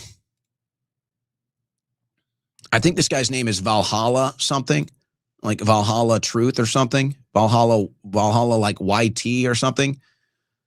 Check out this from Valhalla. Can't find his tag, but they just found. Dude, I'm guessing this is on Rumble or YouTube here, guys. I'm sorry, I don't have it up. I just have this up. He does a very, very detailed breakdown, and any of this HD footage is actually available that is using, as you can see on Mel's account here, as she's responding to somebody else that's noticing this. Everybody can go look at the footages, different videos, or Google Maps and all this stuff. And then if you go watch Valhalla's presentation, guys, I'm telling you, it's 95%. I'm convinced that video, what it looks like. I'll just say it right here and move on real quick. And if you want to investigate that further, you can, or maybe I will next week. It looks like from the video now that the shot is from right here, or the video shows Tyler somewhere right here. And all of the evidence that is available via different Google Maps, 3D images, other HD footage, all of it indicates that that video of him getting in the position happened right here, while they claim the shot was taken from right here. But the video clearly that they showed is right here. I mean, folks, it's 95% undeniable. Honestly, it's crazy. And you know how I've been handling this. You know I would not be saying this if I didn't think that there's something to it. You know I wouldn't be bringing this to your attention unless I thought, hey, there's a there. From Valhalla VFT, thank you in the chat. Valhalla VFT is the one that did the breakdown. I mean, guys, you watch his breakdown, and it becomes nearly undeniable that where he is supposedly getting into the prone position to take a shot, that is not where they claim the shot was taken, guys. Like, it's actually kind of wild. And, boy, I don't even know if I want to say this, but,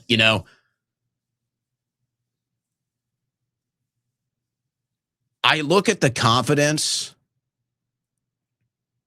Boy, how I'll just say it like this. If Tyler Robinson doesn't make it to the end of this trial, folks, I think that's it. I think that's all you'll need to know right there. And it might be getting so bad that might be their only option. That's how bad this thing is falling apart. And you know, I've been fair. I've been open-minded. I've spoke my mind. I haven't hesitated. But I'm telling you, this thing is getting so bad now. And the confidence the people pushing the narrative have makes me really concerned. And I'm just saying, they might not have a choice, man. This thing is so bad. This thing is so bad. It's just bad, man. So I don't know the next twist. I don't know the next turn. There's, we're not even going to know really until September. As far as the court is concerned, we're not going to know until September what's going to happen next. But we'll see how much interest there is in this next week. But I will tell you right now, if other people, and I guess people are pointing out that individual was on, was he on the Alex Jones show earlier today, Valhalla VFT? I'm going to tell you this right now, guys. If that deal goes viral, this whole thing is about to take a weird turn. I'm going to tell you right now. If this thing goes viral, it's going to take a radical turn, because a lot of this stuff is hard to prove one way or the other. Straight up, let's be honest. A lot of this stuff, it's hard to prove one way or the other. This one looks kind of undeniable. This one looks like you can't deny that video is not from the point the shot was taken. Now, all the other stuff is hard to prove either way. I'm saying 95%. You watch Valhalla VFT breakdown of that, and that was my first instincts, by the way. When I saw it, my first instincts were like, that doesn't even look like the right spot, but maybe my mind is playing tricks on me, or the zoom in or whatever. So I just decided I'm not going to say it. And I saw it last night. I'm like, wow, if this thing picks up steam, guys, watch out. Watch out. I don't know if it's going to happen next week, but I feel like it's inevitable. I got to say. All right. Let's get to our super chats. As we do at the end of every transmission, we thank everybody for watching on YouTube and giving us the super chats. And at the end of every show, we read them. And so we thank you for that. Leading us off today, Dust Vault, Roger Stone joining cancel culture. I saw the whole Alex thing. Well, you know what? I'm not going to touch that. I saw it. I'm not going to touch that. I love everybody. I can get along with everybody, so we'll just leave it at that. Pittsburgh bad. Someone changed the garage code. Owen got his hair stuck trying to break in. God bless you, Owen. We need a shampoo sponsor and commercial. Oh, I like that idea. Are people finally accepting? They're finally accepting the hair. Are they admitting I was right about the hair, though? I don't know. Some people will hold out forever. Do we need to bring the mustache back, too? What do we need to do next? Do we need to... Something will happen. Don't worry. We'll have another surprise for you soon. Do not worry. Every single time... Wasn't that a Lucas Gage song? Is that a Lucas Gage lyric? Jornerja, there's a fractional share in SpaceX. Here's to a fractional share in SpaceX. Well, SpaceX is really cheap right now. Well, cheaper than it was. I don't know if it's into the double digits. I think it might still be over 100. I'm just holding SpaceX. I'm going to try to get as much SpaceX just because I do think in 20, 30 years it's going to be huge. I think that's a long hold situation there. Look up Netanyahu's son's tweets from 2019 on Spain. Didn't we put that up? I'm pretty sure we put that on the show. So, yeah, we did that, Arcane. That's not happening, but it's great that it is. Captain Art, BB called Lindsay and demanded him and others on the LR to make sure he's not arrested by the ICC, and Trump confirmed what Rubio is doing with the ICC, always for Israel. It's embarrassing. Yeah, Trump said it today. You put that super chat up in the first hour. We just covered that right there in the third hour. So, yeah. It's like Trump says it. Trump even says this stuff. But when you say it, you're not allowed to say it. It's frustrating when you actually follow news and you debate people that don't follow news, you know. I've been having to deal with that for more than 10 years, man. Isaac, at this point, Mustache Man was right. With me? Mustache Man? Right? I'm the Mustache Man, right? Who could you be talking about? Now the Pharisees, Viper in Matthew, claims he's the Moses descendant. Yeah, that's hilarious. I mean, honestly, there is no shame. But they are fighting for what they believe in, guys. The Israelis are actually fighting for what they believe in. So you can be critical as an American about how, you know, it influences our politics and it's destroying our country.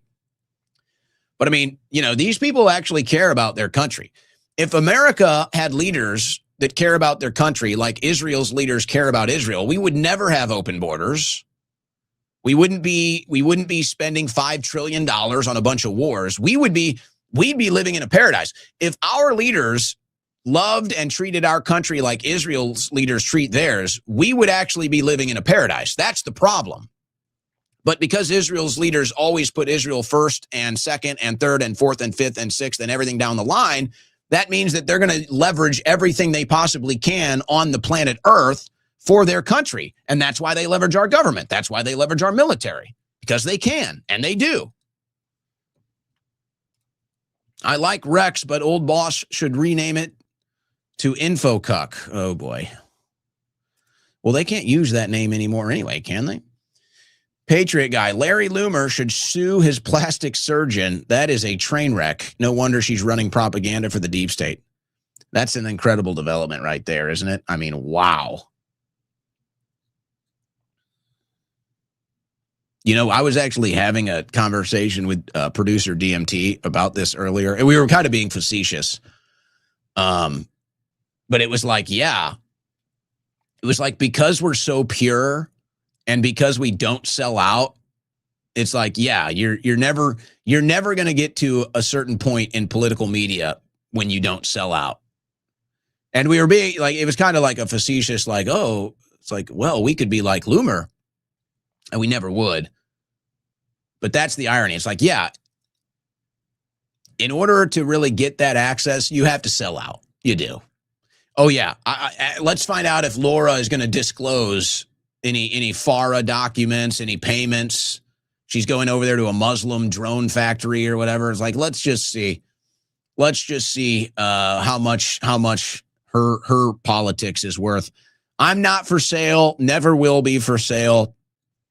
And so that's why the Owen Report will always be independent from pretty much everybody.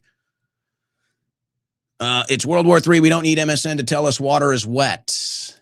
Are you sure? Someone's got to replace euthanized in Canada. Yeah, that's sad. That is happening. This administration is out of control. Everybody agrees, Anna. Trust me. Canadians want closer ties to China. Cope. Are you Canadian? Do you like that?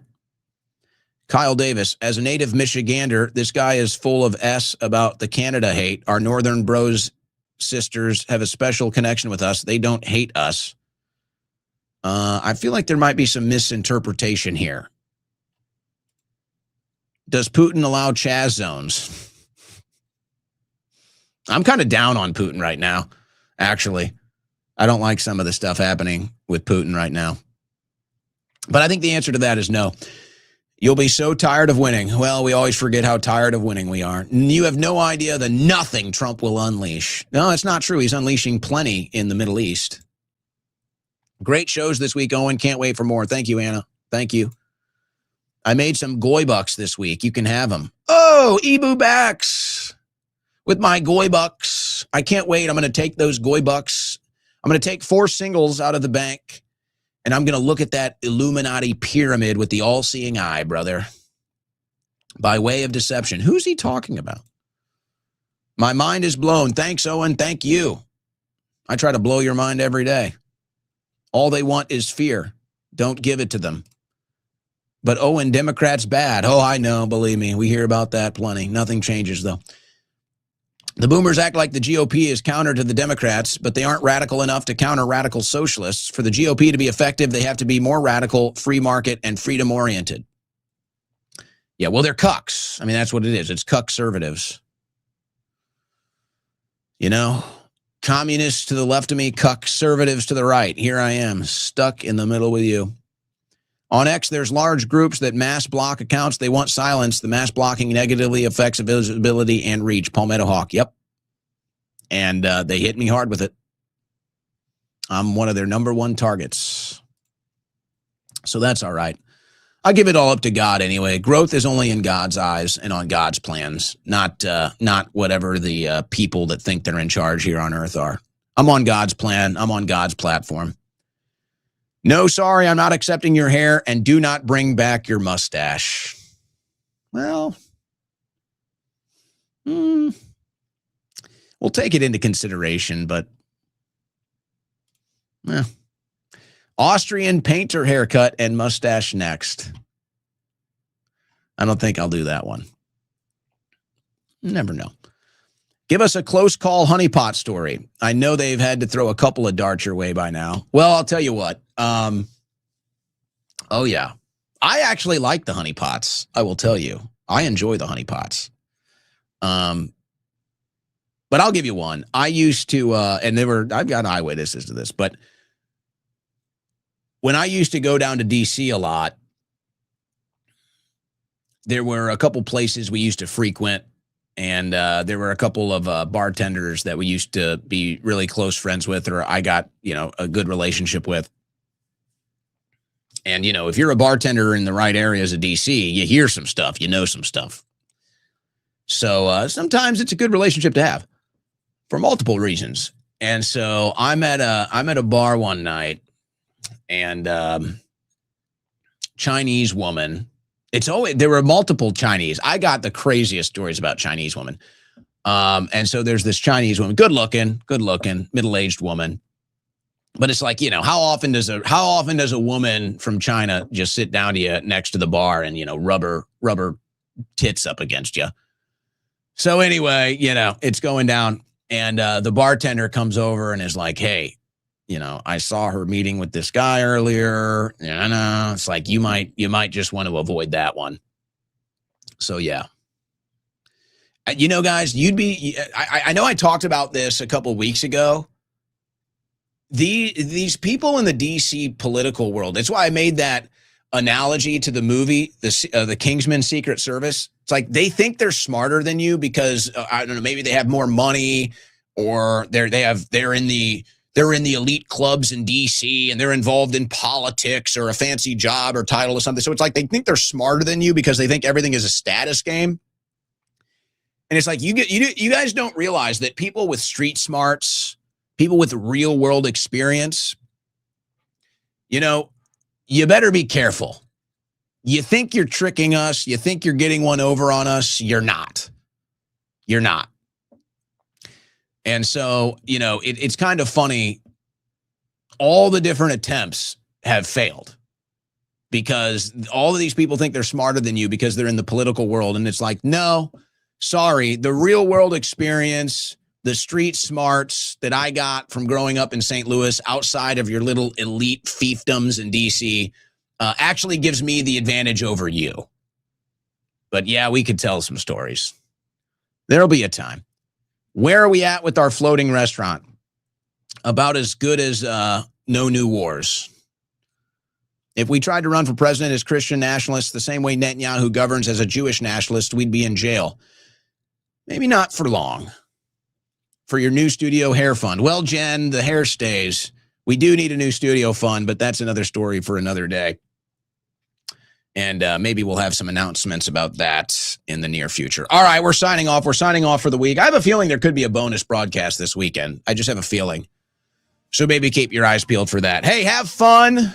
Love life. Laugh, live, love. All that stuff. All that good stuff. Have fun this weekend. Hope the weather's good for you. Last day of July. Summer's coming to an end. Start acting like it. God bless. Godspeed.